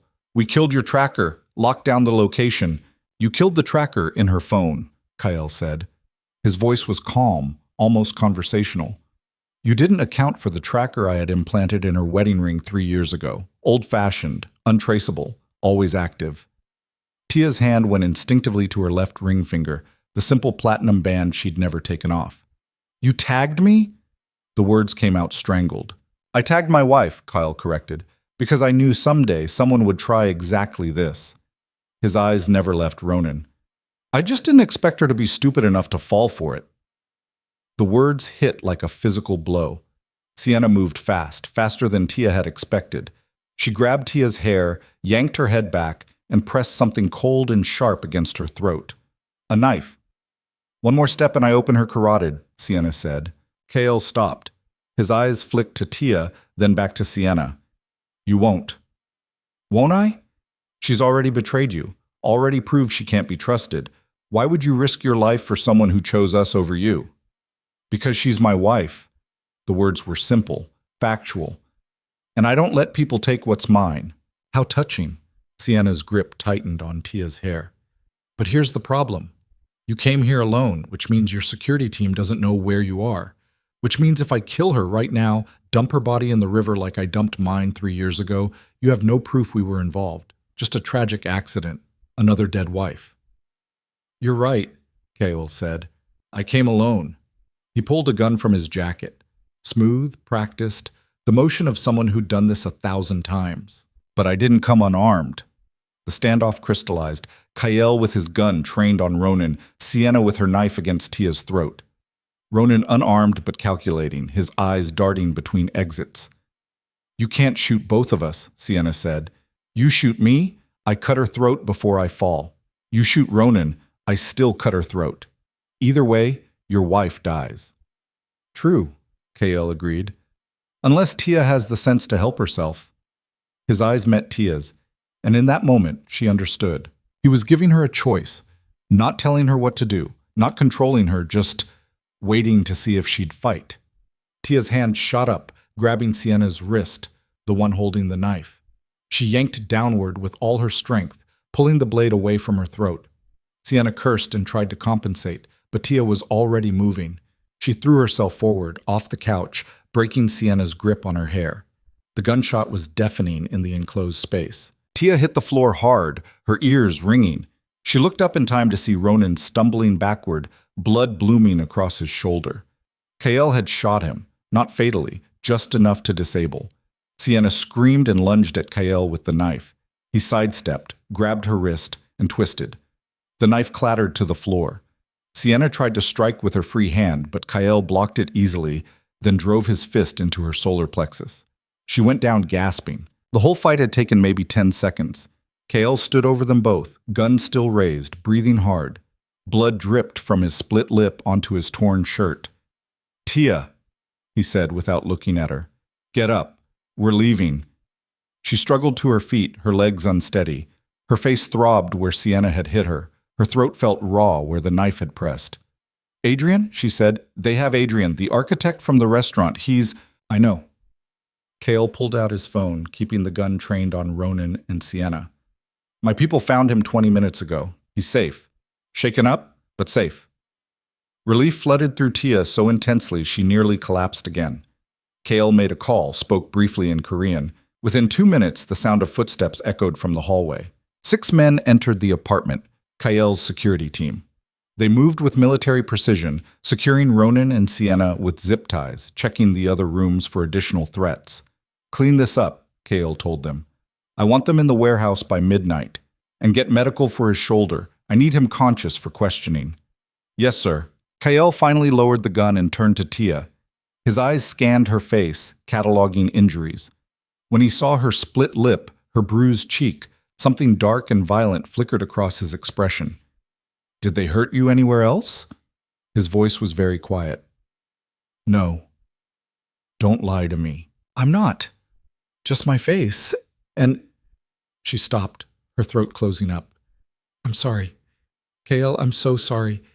You were right about everything. About Ronan, about the manipulation, about all of it. I was stupid and angry and Later." He cut her off, not unkindly. "We'll talk about this later. Right now I need to get you somewhere safe." He started toward the door. Tia followed, her body moving on autopilot. As they passed Sienna, now zip-tied and furious on the floor, the woman spat at Tia's feet. "You're still just his property," she hissed. "He tagged you like an animal, tracked you like you were his possession. And you're going back to him like a good little—" Kael's foot connected with her ribs. Not hard enough to break anything, but hard enough to cut off her words. "Speak to my wife again," he said softly, "and I'll make sure your second death is real." They walked out into the hallway, past unconscious guards, down an emergency stairwell. Kael moved quickly, efficiently, one hand on Tia's elbow to steady her. Outside, a black SUV waited. The door was already open. "Get in," Kael said. Tia climbed inside. Kael followed, and the vehicle was moving before the door fully closed. They drove in silence through Seoul's late-night traffic. Tia stared out the window, watching the city blur past, her mind still trying to process everything that had happened. Kael sat beside her, close but not touching, his phone in his hand as he sent a rapid series of messages. Finally, Tia found her voice. "The tracker in my ring, how long have you—" "Since the wedding." He didn't look up from his phone. "I told you I was tracking you. You didn't ask how." "That's different. That's—" She stopped, trying to find the right word. "That's invasive." "That's survival." Kael pocketed his phone and finally looked at her. "In my world, the people you love are targets. I needed to be able to find you if something happened. So I made sure I could. Always." "You should have told me." "Would you have worn it if I had?" She opened her mouth to say yes, then closed it. Because he was right. She wouldn't have. "I hate that you're right," she said quietly. "I know." The SUV pulled up to a building Tia didn't recognize, smaller than Jinrei Tower, older, less ostentatious. Kael got out and offered her his hand. She took it. They rode the elevator to the 8th floor in silence. Kael unlocked a door and ushered her into a small apartment. Nothing like the penthouse, but clean and functional. Safe house, Tia realized. He had safe houses scattered throughout the city. "Bathroom's through there," Kael said, gesturing. "There's a first aid kit under the sink. Clean up. I'll make coffee." Tia walked into the bathroom and closed the door. In the mirror, she looked like someone who'd been through a war. Split lip, bruised cheek, hair tangled, eyes hollow with shock. She ran the water until it steamed, then washed her face carefully, hissing when the soap hit her split skin. The bruise on her cheek was already turning purple. She found the first aid kit and applied antiseptic to her lip. The sting helped clear her head. When she emerged, Kale was sitting at a small table with 2 mugs of coffee. He'd cleaned the blood off his own face but hadn't bothered with the split lip. Tia sat across from him and wrapped her hands around the warm mug. The heat felt grounding. "Thank you," she said, "for coming, for saving me.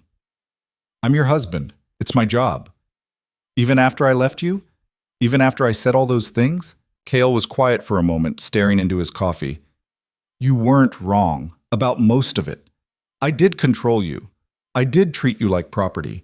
I did make choices for you instead of with you." He looked up. "But you were wrong about one thing." "What?" "That I didn't care. That you were just leverage or a tax benefit or something to manage." His eyes were dark, intense. "You were never that to me. From the first day. And watching you walk away last night, knowing I'd pushed you to that point, was the worst thing I've ever experienced." Tia's throat felt tight. "Kyle..." "But you were also an idiot." His voice hardened. "You believed Ronan without verification. You walked into his trap without backup. You left the one safe place in this city and put yourself in the hands of people who wanted to use you as a weapon against me. That's not brave, Tia. That's reckless." The words stung because they were true. "I know," she whispered. "Do you?" He leaned forward. "Do you understand what could have happened? If I'd been 10 minutes slower, if the tracker had failed, if Sienna had decided to cut your throat instead of using you as leverage, you'd be dead right now. And it would have been because you chose anger over common sense." Tears burned in Tia's eyes. "I said I was sorry. Sorry doesn't undo the damage. Sorry doesn't bring you back from dead." Kale's voice cracked slightly. "I can't protect you if you won't let me. I can't keep you safe if you're actively working against me."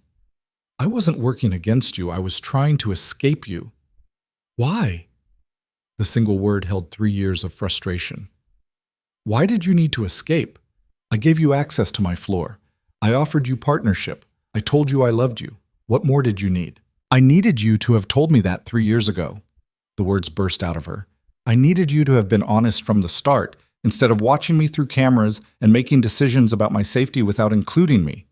I needed you to treat me like an equal instead of something fragile that needed protecting." "You are fragile." Kale's control finally broke. "You're human and breakable, and you don't understand how many people would kill you just to hurt me. You think I kept my distance because I didn't care? I kept my distance because caring about you made me weak, and weakness in my world gets people killed. Then maybe I don't want to be in your world." The silence that followed was absolute. Kale stared at her, his chest heaving, something raw and broken in his expression. "Then what do you want?" he asked quietly. Tia didn't have an answer, because the truth was complicated and messy, and she didn't understand it herself. She wanted freedom, but she wanted Kyle. She wanted independence, but she wanted protection. She wanted to be strong enough to survive his world, but she wanted him to love her more than he loved his control. "I don't know," she admitted. Kale stood abruptly, his chair scraping against the floor.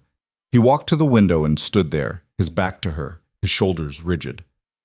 "I can't do this anymore," he said. His voice was tired, defeated. "I can't keep fighting for someone who doesn't know if she wants to be fought for." "Kale, tomorrow I'll have my lawyers draw up divorce papers. Real ones this time. Clean settlement, clean break. You can go anywhere you want, be anyone you want.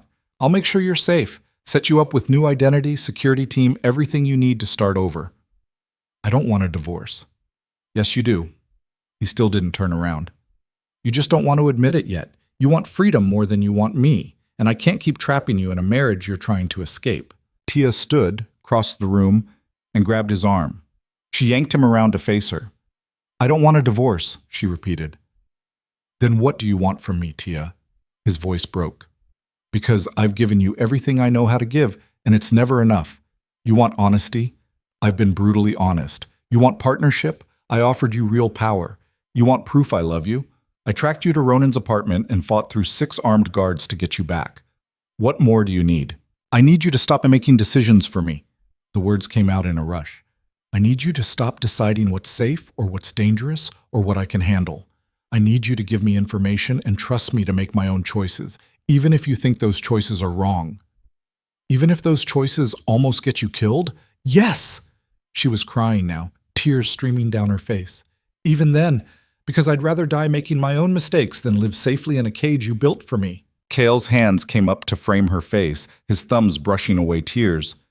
You're impossible. So are you. He kissed her. Hard, desperate, 3 years of compressed emotion pouring into the contact. Tia kissed him back with equal intensity, her hands fisting in his torn shirt. When they finally broke apart, both breathing hard, Kale pressed his forehead against hers. I can't promise I won't try to protect you, he said. It's who I am. It's how I'm built. And I can't promise I'll always listen, Tia replied, because I'm not built to be obedient. I know. He pulled back slightly to look at her. So where does that leave us? I don't know, but... She hesitated, then forced herself to say it. I want to try, really try. Not the version of marriage we had before, but something new, something equal. Equal means you get a say in how I run my business, how I handle threats, how I protect this family. And equal means you don't get to track me without telling me, or make decisions about my safety without consulting me, or treat me like I'm too fragile to understand the realities of your world. Kale was quiet for a long moment. That's going to be hard for me. I know. I'm going to fail at it sometimes. Probably. And you're going to make reckless decisions that terrify me. Definitely. She smiled slightly despite the tears. But we'll figure it out. Together. Together, he repeated, like he was testing the word. His phone buzzed. He pulled it out, read the message, and his expression hardened. What?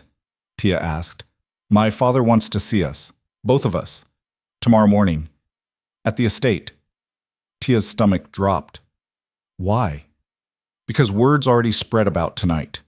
About Ronan, about Sienna, about you leaving and coming back. And my father... Kale's jaw tightened. My father is going to want to address it publicly.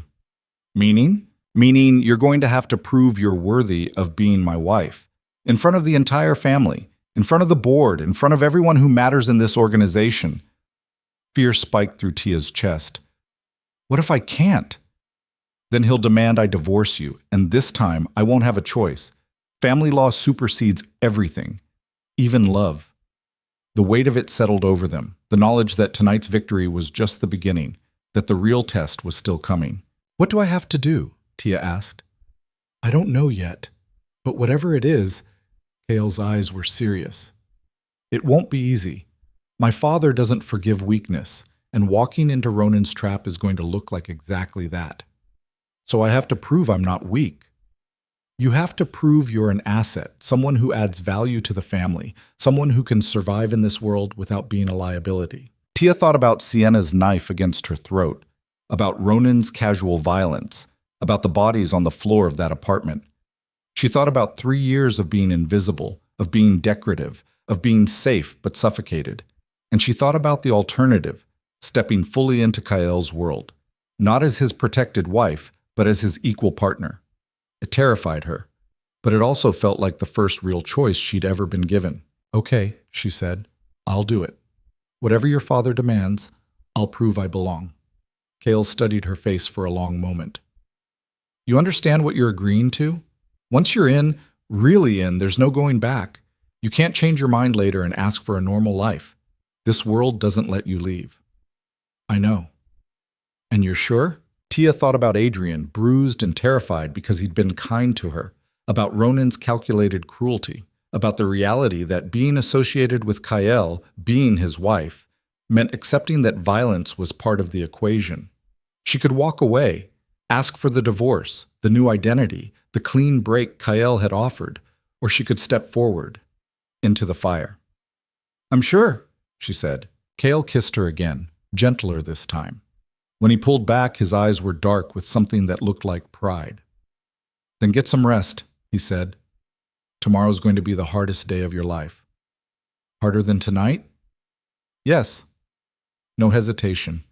Because tonight, I could save you. Tomorrow, you're going to have to save yourself. Tia nodded slowly.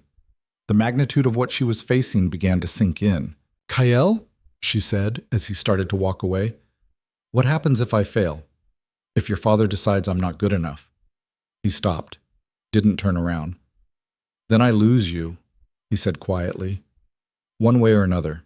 Either to a divorce I can't prevent, or to a world that will destroy you for being weak. And if I succeed, he looked back over his shoulder. Then you become something this family has never seen before. A woman who isn't just married to power, but who wields it herself. The words hung in the air between them, heavy with promise and threat. Tia went to the bedroom Kyle had indicated. She lay down on the bed fully clothed, staring at the ceiling, her mind racing. Tomorrow, she would face Kyle's father. Tomorrow, she would prove she deserved the power she'd demanded. Tomorrow, she would become something new. Or she would lose everything. Her phone, the cracked one from Ronan's apartment, sat on the nightstand. Kyle's people must have retrieved it. She picked it up and opened the messages. There was one new text, from an unknown number. Tomorrow, the real game begins. Your father-in-law doesn't forgive, doesn't forget. And he's never liked you. Sleep well, Mrs. Jinrei.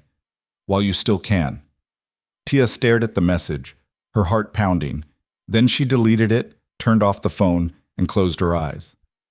Sleep didn't come, but she lay there anyway, gathering her strength, preparing for the war that was coming. Because tomorrow, she would stop being Kyle's protected wife. Tomorrow, she would become a player in her own right. And if she failed, if she showed even a moment of weakness, she would lose everything she'd just fought to keep. The Jinrai family estate sat on the outskirts of Seoul like a fortress pretending to be a home. Traditional architecture merged with modern security, Hanok-style buildings surrounded by walls embedded with sensors, gardens that doubled as kill zones, beauty designed to hide brutality. Tia had been here once before, 3 years ago, for the wedding reception. She remembered very little of it, just endless rooms filled with people who looked at her like she was temporary, decorative, unlikely to last. Now sitting in the back of Kyle's car as they approached the main gate, she understood why. This wasn't just a house. It was a proving ground. Kyle sat beside her, his posture rigid. He'd barely spoken since they'd left the safe house at dawn. His silence felt different from the distant coldness of their first 3 years. This was focus, preparation, the quiet before violence. Tell me what to expect, Tia said. My father will test you, publicly. Kyle's voice was flat, factual. He'll ask questions designed to expose weakness. He'll push until you break or prove you won't. What kind of questions? About last night, about Ronan, about why you left me and why you came back, about whether you're loyal or just scared. Tia's hands clenched in her lap. And the rest of the family? They'll watch, judge, vote, if it comes to that. Kyle finally looked at her. My father controls the business, but major decisions require board approval.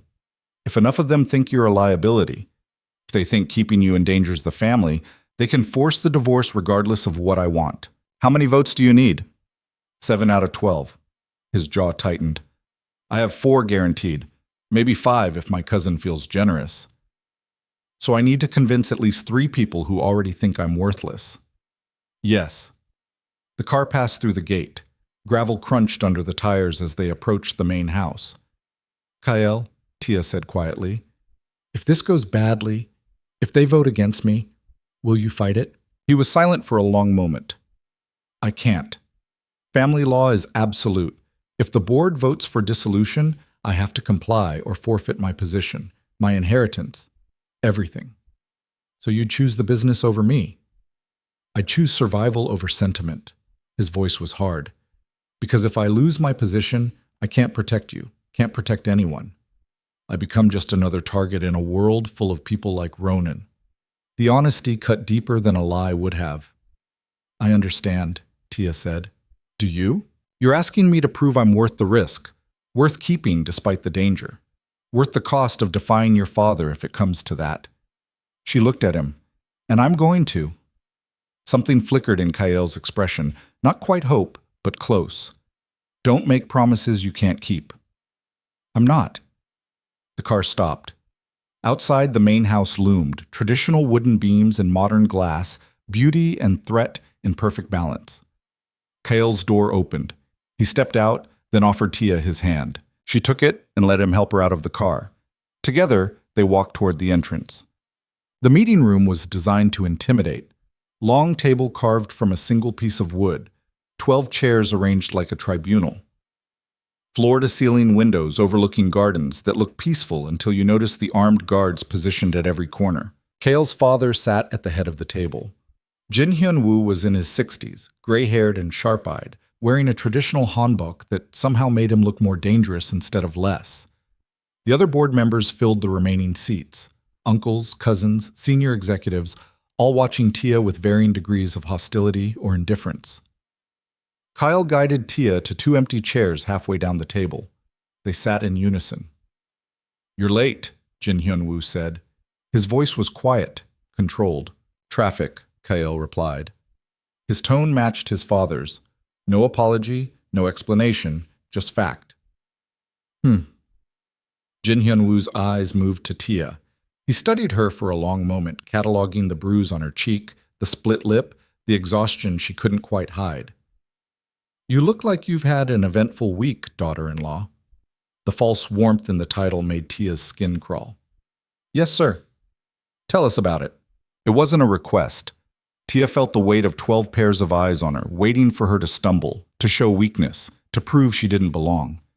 She took a slow breath and began. 4 days ago, I had dinner with a man named Adrian Cole, an architect. I met him at a charity event 3 weeks prior and accepted his invitation without informing Kyle. She kept her voice steady, factual. Kyle interrupted the dinner. We argued. I returned to the penthouse but was contacted by Ronan Cade, who offered me assistance in leaving the marriage. "And you accepted," one of the uncles said. His tone was disgusted. "I accepted a meeting. I wanted to hear what Ronan had to say. Because you trusted a stranger over your husband," another board member added. "Because I wanted information my husband wouldn't give me." Tia met the man's eyes. Ronan claimed Kyle had been involved in killing his wife. I wanted to know if that was true.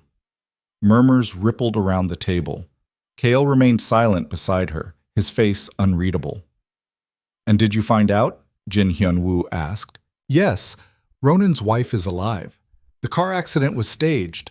They used the fake death to build sympathy and position, then used me to try to gain access to Kyle's security protocols." "By offering you what? Money? Freedom?" "Protection, independence, a life outside this family." "And you were tempted?" It wasn't a question. Tia felt the trap closing but refused to lie. "Yes, I was tempted." The room went silent. "Why?" Jin Hyun-woo leaned forward. "Why were you tempted to betray this family? To betray my son?" "Because for 3 years, I've been invisible. I've been decorative. I've been told I'm valued while being treated like I'm fragile and incapable of understanding the realities of this world." Tia's voice gained strength. "Ronan offered me something Kyle never did. Respect. Recognition. The acknowledgement that I could be more than just a name on a marriage certificate." "So you walked into an obvious trap because your feelings were hurt." The contempt in Jin Hyun-woo's voice was withering. "No. I walked into a trap because I believed I deserved better than what I'd been given. And I was right." Tia looked directly at Kyle's father. "I do deserve better. I deserve partnership, not protection. I deserve honesty, not surveillance. I deserve to be treated like an adult capable of making informed decisions about my own safety." "And how did that work out for you?" One of the cousins smirked. "From where I'm sitting, it looks like you nearly got yourself killed playing at being independent." "You're right." Tia didn't flinch. "I nearly died because I was naive enough to believe Ronan without verification. Because I let anger cloud my judgment. Because I made a reckless decision based on emotion instead of information." "So you admit you're a liability," the cousin pressed. "I admit I made a mistake. One mistake in 3 years." Tia's voice hardened. "Which is fewer mistakes than most of you have made in the past 6 months, if the reports I've read are accurate." The room went very quiet. "What reports?" Jin Hyun-woo asked. Tia pulled a folder from her bag, one Kyle had given her that morning, filled with information his people had compiled overnight. She slid it across the table. In the 3 years I've lived in that penthouse being ignored, I did something productive with my time. I read financial reports, security assessments, personnel files, everything Kyle left accessible on his secure server. She watched Jin Hyun Woo open the folder, and I found interesting patterns. Money moving through shell companies that don't match declared earnings. Security protocols that have been violated 17 times in 2 years. Personnel decisions that prioritize loyalty over competence. Jin Hyun Woo's expression didn't change, but his fingers tightened on the folder. You hacked my son's server. I used the access he gave me. Nothing was encrypted against my biometrics. Tia kept her voice level. And what I found suggests this organization has bigger problems than one wife who made a bad decision under emotional duress. You're deflecting, one of the uncles said. I'm providing context. Tia met his eyes. You want to judge whether I'm worthy of staying in this family? Fine. Judge me against the same standards you judge yourselves. One mistake versus a pattern of incompetence. One moment of poor judgment versus systematic failure to maintain security protocols. Those are separate issues, Jin Hyun Woo said. Are they? Tia looked around the table. Because from where I'm sitting, this meeting isn't about whether I'm competent. It's about whether I'm obedient. You're not angry that I made a mistake. You're angry that I made a choice without permission. The silence that followed was dangerous. Then Jin Hyun Woo laughed. It was a cold sound, devoid of humor, but genuine. You have fire, he said. I'll give you that. More than I expected from someone who spent 3 years being decorative. I was never decorative. I was strategic. Tia held his gaze. I was learning, watching, preparing for the moment when I'd need to prove I belong. That moment is now. And you think pointing out operational failures makes you valuable? I think identifying problems is the first step to solving them. And I think this family needs someone who can see patterns the rest of you miss because you're too close to your own operations. Jin Hyun Woo studied her for a long moment. What do you want, Tia? Really? Partnership, real partnership. Access to information, involvement in decisions, recognition that I'm capable of contributing beyond just being KL's wife. In exchange for what? Loyalty, competence. The same things you demand from everyone else at this table. And if we decide you're not worth the risk, Tia felt her pulse spike but kept her voice steady. Then you lose the opportunity to turn a liability into an asset, and you prove to everyone watching that this family values control over capability. Jin Hyun Woo leaned back in his chair. Bold words for someone who nearly got killed 24 hours ago. I nearly got killed because I was working with incomplete information. Give me complete information, and I'll make better decisions. She paused. That's how partnership works. Trust builds competence, not the other way around. Kale finally spoke. She's right. Everyone turned to look at him. I kept her isolated because I thought it would keep her safe. It made her vulnerable. It made her an easy target for exactly the kind of manipulation Ronan employed. His voice was calm but firm. If I'd treated her as a partner from the beginning, if I'd given her the information and tools to protect herself, last night wouldn't have happened. So you're admitting failure, one of the uncles said. Boss. I'm admitting I was wrong about how to protect what matters to me. Kyle looked at his father. You taught me that loyalty has to be earned, that trust is built through demonstrated competence. I never gave Tia the chance to demonstrate anything. I just locked her away and expected her to be grateful. And now? Jin Hyun Woo asked. Now I'm asking you to let me correct that mistake. Let me bring her into the organization properly. Give her real responsibilities, real authority, real stakes. Kale's jaw tightened. And if she fails, if she proves she can't handle it, then I'll accept your decision about the marriage. But she deserves the chance to succeed first. The room fell silent again. Tia could feel the weight of decision pressing down, could see the board members exchanging glances, calculating. Finally, Jin Hyun Woo spoke. I'll put it to a vote. All in favor of granting Tia provisional status, full access, real responsibilities, 6-month evaluation period, raise your hand. Kale's hand went up immediately. 3 others followed. The cousin he'd mentioned, and 2 younger board members Tia didn't recognize. 4 votes. 3 more hands rose slowly. One of the uncles. 2 senior executives, 7 votes. They had the majority. Jin Hyun-woo nodded slowly. Motion passes. Tia, you have 6 months to prove you can contribute value to this organization. If at the end of that period the board determines you're a liability rather than an asset, the marriage will be dissolved. No appeals. No second chances. Understood? Understood, Tia said. Good. He closed the folder she'd given him. Your first assignment is to fix the security protocol violations you identified. You have 2 weeks. Report your findings and recommendations to the full board.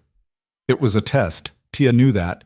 He was giving her just enough rope to either prove herself or hang herself. I'll need access to personnel files and security logs, she said. Kyle will provide it. An authority to interview staff? Jin Hyun-woo's eyes narrowed. You want authority before you've proven competence? I want the tools necessary to do the job you've assigned. If I'm going to identify security failures, I need to talk to the people responsible for security. That requires authority, not just access. Tia kept her voice level. Unless you'd prefer I submit an incomplete report? A thin smile crossed Jin Hyun-woo's face. You're learning. Fine. You'll have provisional authority to conduct interviews. But any disciplinary recommendations go through KL first. Clear? Clear. Then we're done here. He stood, signaling the end of the meeting. Don't waste this opportunity, daughter-in-law. You won't get another one. The board members filed out. Kael and Tia remained seated until the room was empty except for Jin Hyun-woo, who lingered near the door. Kael, he said, a word. Alone. Kael glanced at Tia, then stood. I'll be right back. Tia watched them step into the hallway, watched through the glass as Jin Hyun-woo spoke in low tones, his expression serious. Kael's face remained impassive, but she could see tension in his shoulders. The conversation lasted 3 minutes. Then Kael returned alone. What did he say? Tia asked. That if you fail, it reflects on my judgment. That I've staked my reputation on you. That I should be very certain you're worth it. Are you? Kael looked at her for a long moment. Ask me again in 6 months. It wasn't the declaration of faith she'd hoped for, but it was honest. They walked back to the car in silence. As they pulled away from the estate, Tia watched it recede in the rearview mirror, the fortress that had just become her proving ground. Thank you, she said quietly, for backing me in there. I wasn't backing you, I was telling the truth. Kael's eyes remained on the road. You were isolated because I isolated you. That made you vulnerable.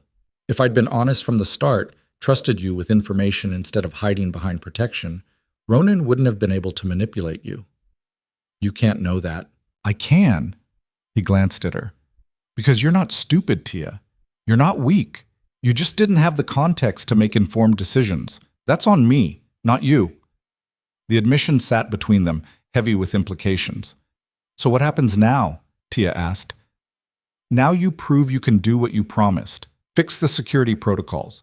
Show the board you're an asset. Survive 6 months without becoming a liability. And us? Kael was quiet for a moment. We figure out how to be partners instead of strangers. How to trust each other with information instead of hiding behind fear. How to build something real out of the wreckage of what we were. That sounds hard. It will be. He reached over and took her hand. But we're both still here. That's more than most people get. Tia laced her fingers through his, feeling the warmth of contact, the unfamiliar comfort of touch without agenda. I'm going to need your help, she said, with the security audit, with understanding how the organization works, with not screwing this up. I know. That means you have to actually trust me. Not just say you do, actually give me access, information, authority. Even when you're scared I'll make a mistake. Kael's hand tightened on hers. I know that too. Can you do it? I don't know. His honesty was brutal. But I'm going to try. It wasn't a promise, but it was something. The car merged into Seoul traffic, carrying them back toward the city, back toward the penthouse, back toward a marriage that was being rebuilt from ashes. The security audit took 12 days instead of 2 weeks. Tia worked 18-hour days, interviewing guards, reviewing protocols, cross-referencing schedules against incident reports. She found patterns of negligence, guards sleeping on duty, cameras disabled for maintenance but never turned back on, access codes shared between personnel who shouldn't have had them. The deeper she dug, the worse it got. By day 8, she'd identified 17 major violations and 43 minor ones. By day 10, she'd traced 3 of the major violations back to a single senior security officer who'd been taking bribes to look the other way. On day 12, she presented her findings to Kyle. They sat in his office on the 40th floor, the space she'd never entered before last week, now familiar from hours spent reviewing documents. Kyle read her report in silence, his expression growing darker with each page. "This is worse than I thought," he said finally.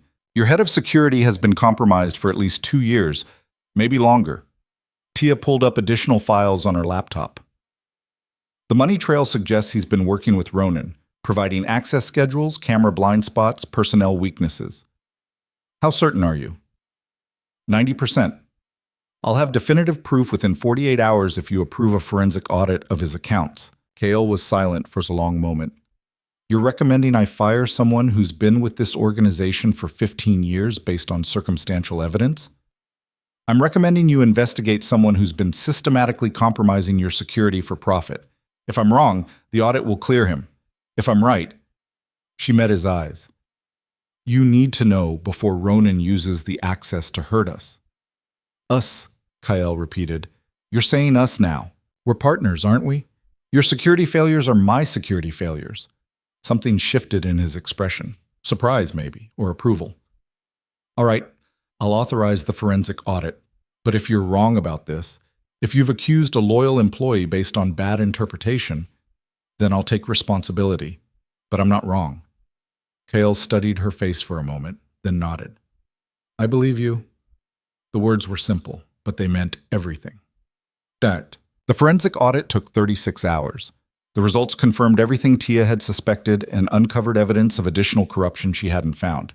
Kickbacks, information sales, even a planned security breach scheduled for 3 weeks from now. The head of security was arrested quietly. No press, no public acknowledgement, just a silent removal and replacement. Kale presented Tia's full report to the board on day 14. The response was mixed, some impressed by her thoroughness, others resentful that an outsider had exposed failures they'd missed.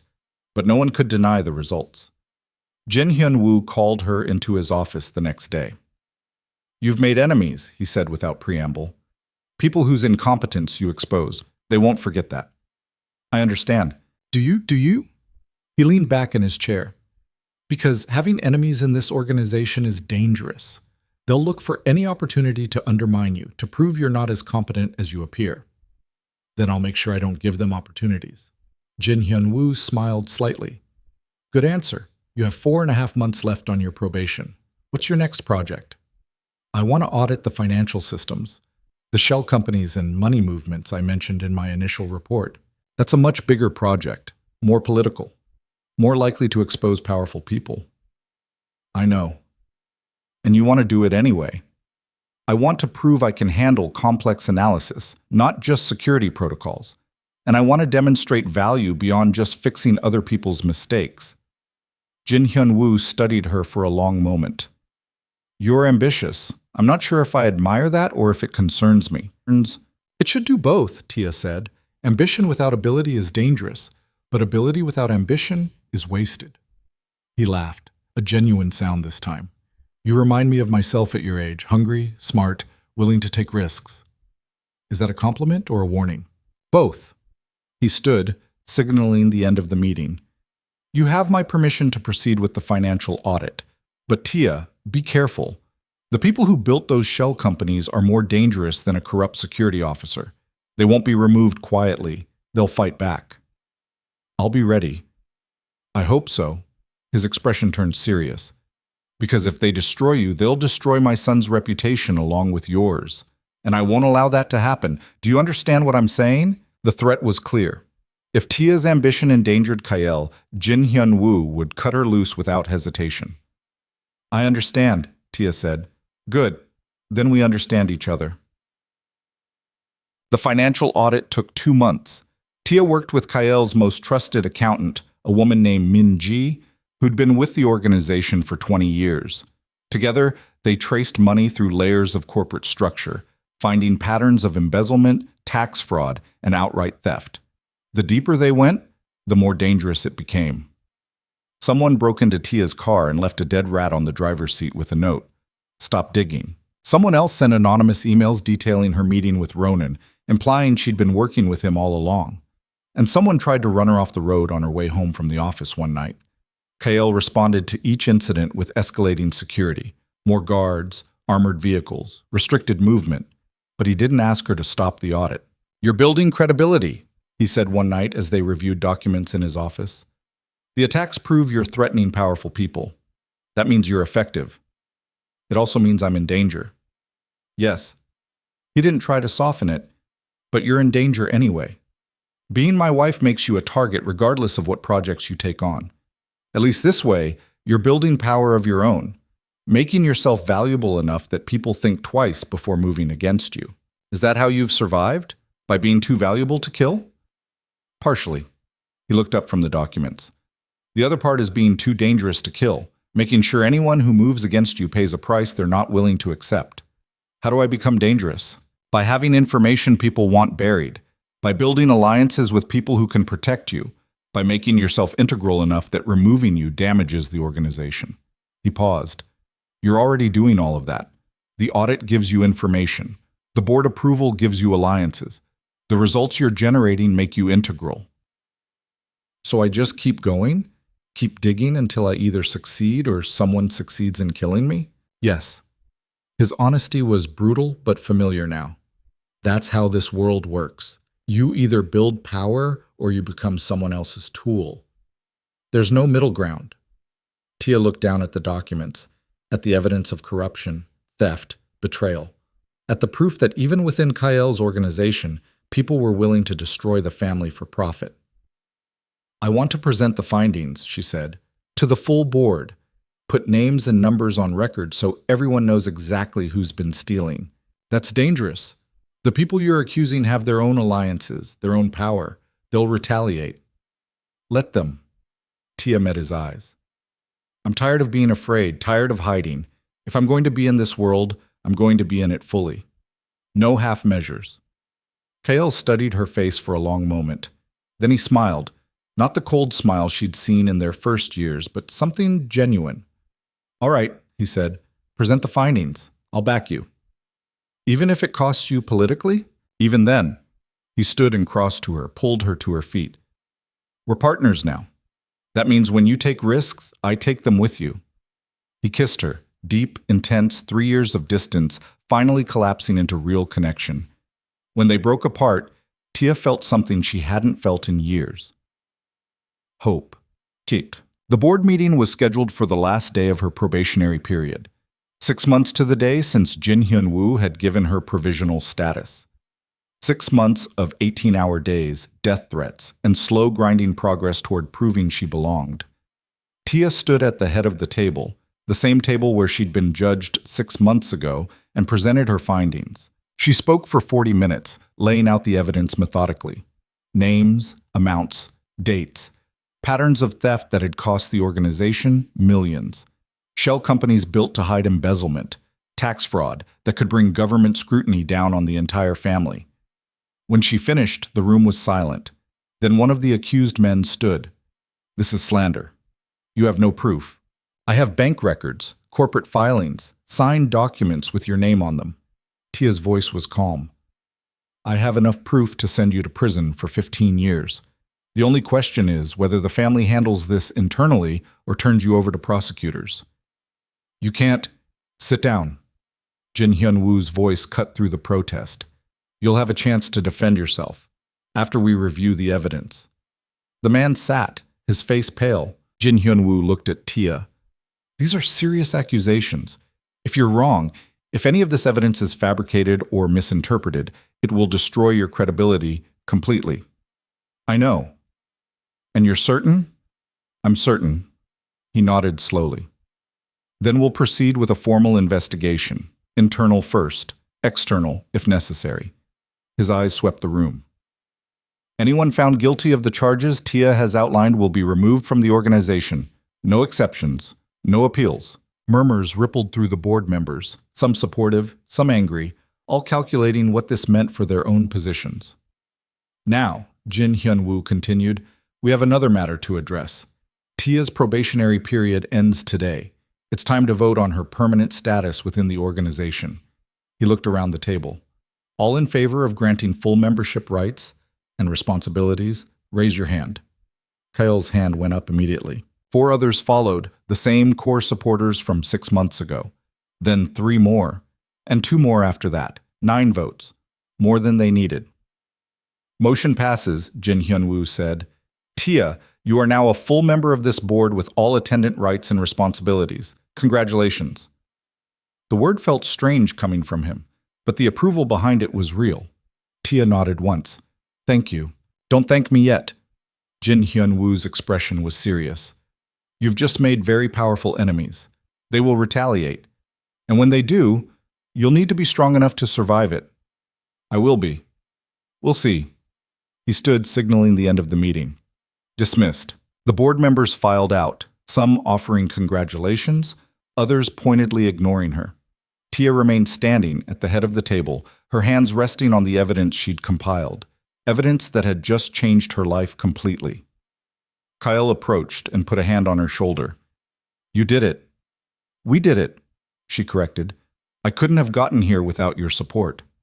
Maybe, but you did the work. You earned this. He squeezed her shoulder gently. I'm proud of you. The words settled into her chest, warm and unfamiliar. In 3.5 years of marriage, he'd never said that before. Thank you, she said quietly. They stood together in the empty boardroom, partners now in fact instead of just name, looking at the evidence of corruption spread across the table and understanding that this was just the beginning. The real work. Building something lasting, something real, something that could survive in this brutal world, was still ahead of them. But for the first time since their marriage began, Tia felt ready for it. 6 weeks later, Tia stood on the balcony of the penthouse. The same balcony where she'd spent 3 years reading alone, trying to disappear into books, instead of confronting the emptiness of her marriage. The view was the same. Seoul spreading out in layers of light, endless and impersonal. But everything else had changed. Behind her, Kale's voice drifted through the open door as he spoke on the phone with his father, discussing restructuring plans following the removal of the corrupt board members. Tia's phone buzzed. A message from Minji. New project ready for your review. This one's bigger than the last. You sure you want it? Tia smiled and typed back. Send it over. The retaliation Jin Hyun-woo had predicted had come. Whisper campaigns, attempts to undermine her authority, even a suspicious package delivered to the penthouse that had turned out to be harmless but sent a clear message. But Tia had weathered it, had built alliances strong enough to deflect the attacks, had proven herself valuable enough that removing her would damage the organization more than keeping her. She'd become exactly what Jin Hyun-woo had warned about 6 months ago, dangerous, not through violence or brutality, but through competence, through information, through making herself integral to systems that couldn't function without her. It wasn't the life she'd imagined when she'd married Kyle 3.5 years ago. It wasn't safe or simple or anything close to normal, but it was hers. Kale finished his call and joined her on the balcony, sliding an arm around her waist. Minji sent you the financial restructuring project? How did you know? Because I asked her to. It's the biggest project we've attempted in 10 years. Complex, political, likely to expose more corruption. I thought you'd want it. Tia leaned into him, feeling the solid warmth of his presence. You thought right. It's going to be dangerous. I know. And you're doing it anyway. Yes. She looked up at him. Is that a problem? Kale smiled, the genuine smile that had become more frequent in recent months. No, it's exactly what I hoped you'd say. They stood together watching the city, 2 people who'd spent 3 years as strangers learning how to be partners, how to trust, how to build something real out of a marriage that had started as a transaction. It wasn't perfect. There were still moments of conflict, still disagreements about risk and safety, and how much danger Tia should accept in pursuit of influence. But they were facing those moments together now, as equals. I never apologized, Kyle said quietly. For the 3 years I wasted, for treating you like something fragile instead of someone capable. You apologized with actions. That matters more. Still, you deserve better than what I gave you. I did. Tia didn't soften it. But we're building something better now. That's what matters. Is it enough? What we have now? She considered the question seriously. Ask me again in another 3 years. He laughed. Fair. Her phone buzzed again. Another message from Min Ji. Adrian Cole called the office, said he's been trying to reach you. Wants to know if you're okay. Tia felt a pang of guilt. She hadn't spoken to Adrian since the night at the restaurant, had been too consumed with survival to reach out, to explain, to apologize for dragging him into a world that had nearly killed him. I need to call someone, she said. Make amends. The architect? Yes. He deserves to know I'm okay, that what happened wasn't his fault. Kael nodded. Do you want privacy? No, stay. She pulled out her phone and dialed Adrian's number. He answered on the second ring. Tia, Jesus, I've been worried. I'm okay, she said. I'm sorry I didn't call sooner. Things got complicated. I heard rumors about what happened, about... Stopped. Are you safe? Yes. Very safe. And I owe you an apology. You got hurt because of me. Because I was careless about who I spent time with and what that might mean for people around me. It wasn't your fault. It was. Not intentionally, but that doesn't change the result. She paused. I'm sorry, Adrian, for all of it. For using dinner with you as an escape. For not being honest about my situation. For putting you in danger. Are you happy now? He asked quietly. With your husband? Tia looked at Kael, at the man who'd fought through armed guards to rescue her, who'd backed her against his own father, who'd given her the space to become dangerous in her own right. Yes, she said. I am. Then I'm glad. That's all I wanted. Adrian's voice was warm, kind, the same warmth that had drawn her to him months ago. Take care of yourself, Tia. You too. She ended the call and pocketed the phone. That was kind, Kael said, closing that door properly. He deserved closure, and I needed to face what I did, using him as an escape instead of confronting our problems directly. We both made mistakes. Yes, but we're learning from them. She turned to face him fully. Aren't we? Every day. He pulled her closer. I'm learning that protecting you doesn't mean controlling you. The trust is built through honesty, not surveillance. The partnership means accepting risk because the alternative, keeping you locked away and safe but suffocated, isn't actually safety at all. And I'm learning that independence doesn't mean isolation, that accepting help isn't weakness, that building power within a system is sometimes more effective than trying to escape it. She smiled slightly.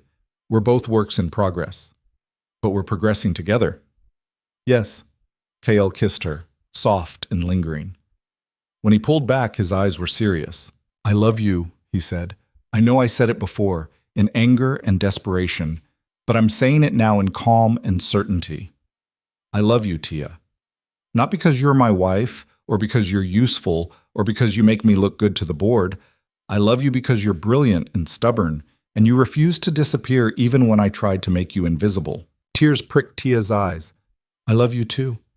I think I always have, even when I hated you, even when I left, even when I thought I wanted freedom more than I wanted you. You deserve both, freedom and me. They're not mutually exclusive.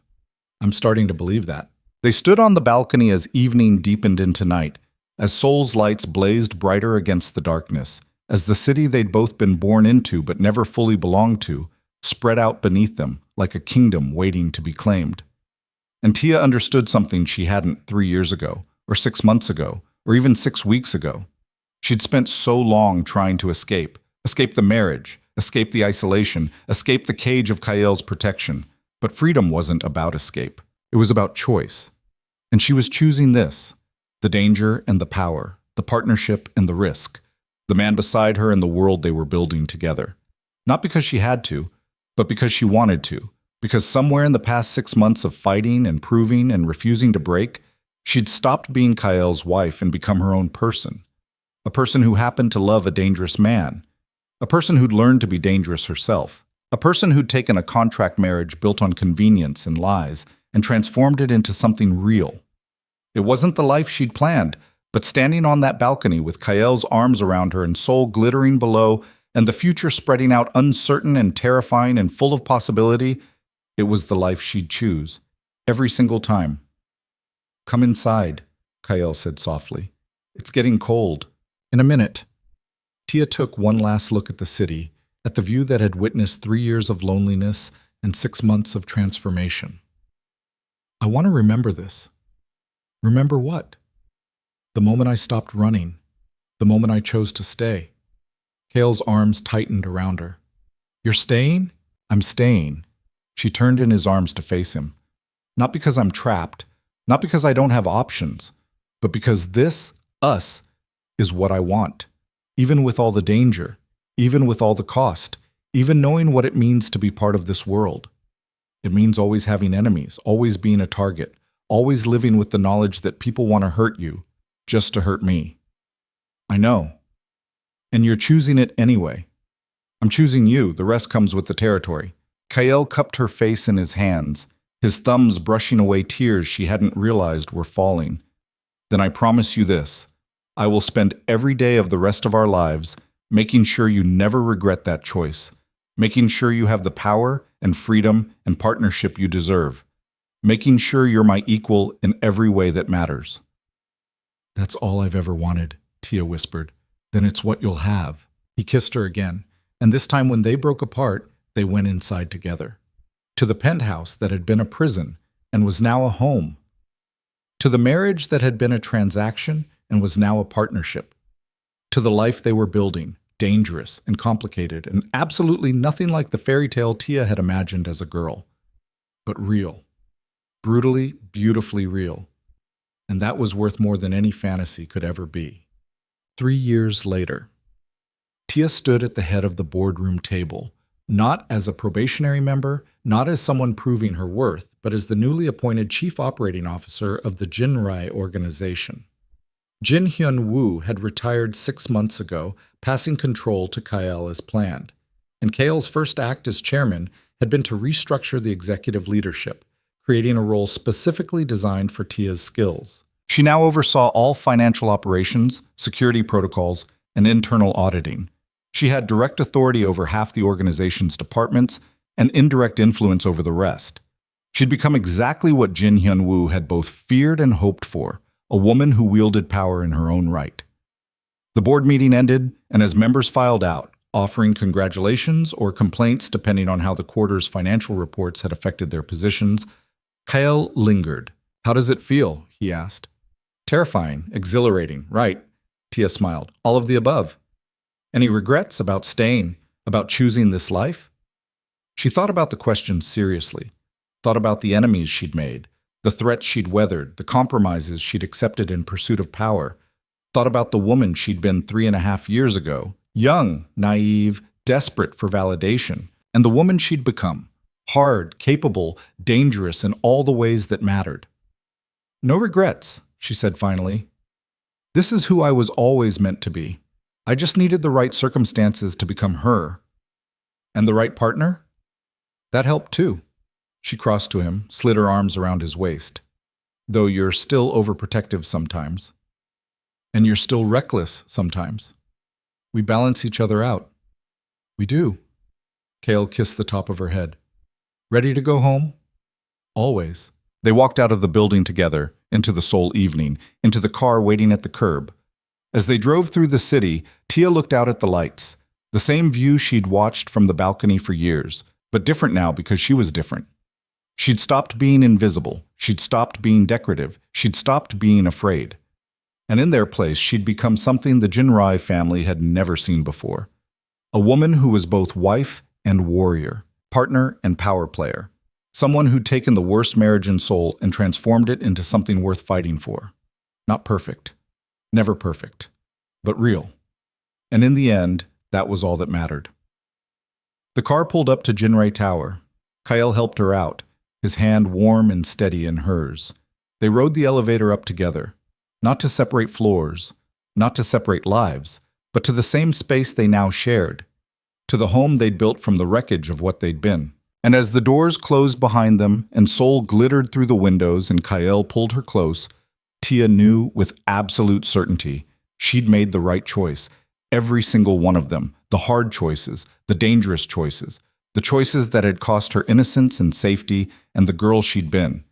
because those choices had given her something better: power, partnership, purpose, and a love that had been forged in fire and tested by betrayal and proven strong enough to survive anything. Even the brutal reality of the world they lived in, even the enemies who would always want to destroy them, even the cost of being dangerous. She'd paid that cost gladly, and she'd do it again, every single time. Because this life, this marriage, this partnership, this power was hers. She'd earned it, fought for it, claimed it, and no one would ever take it away.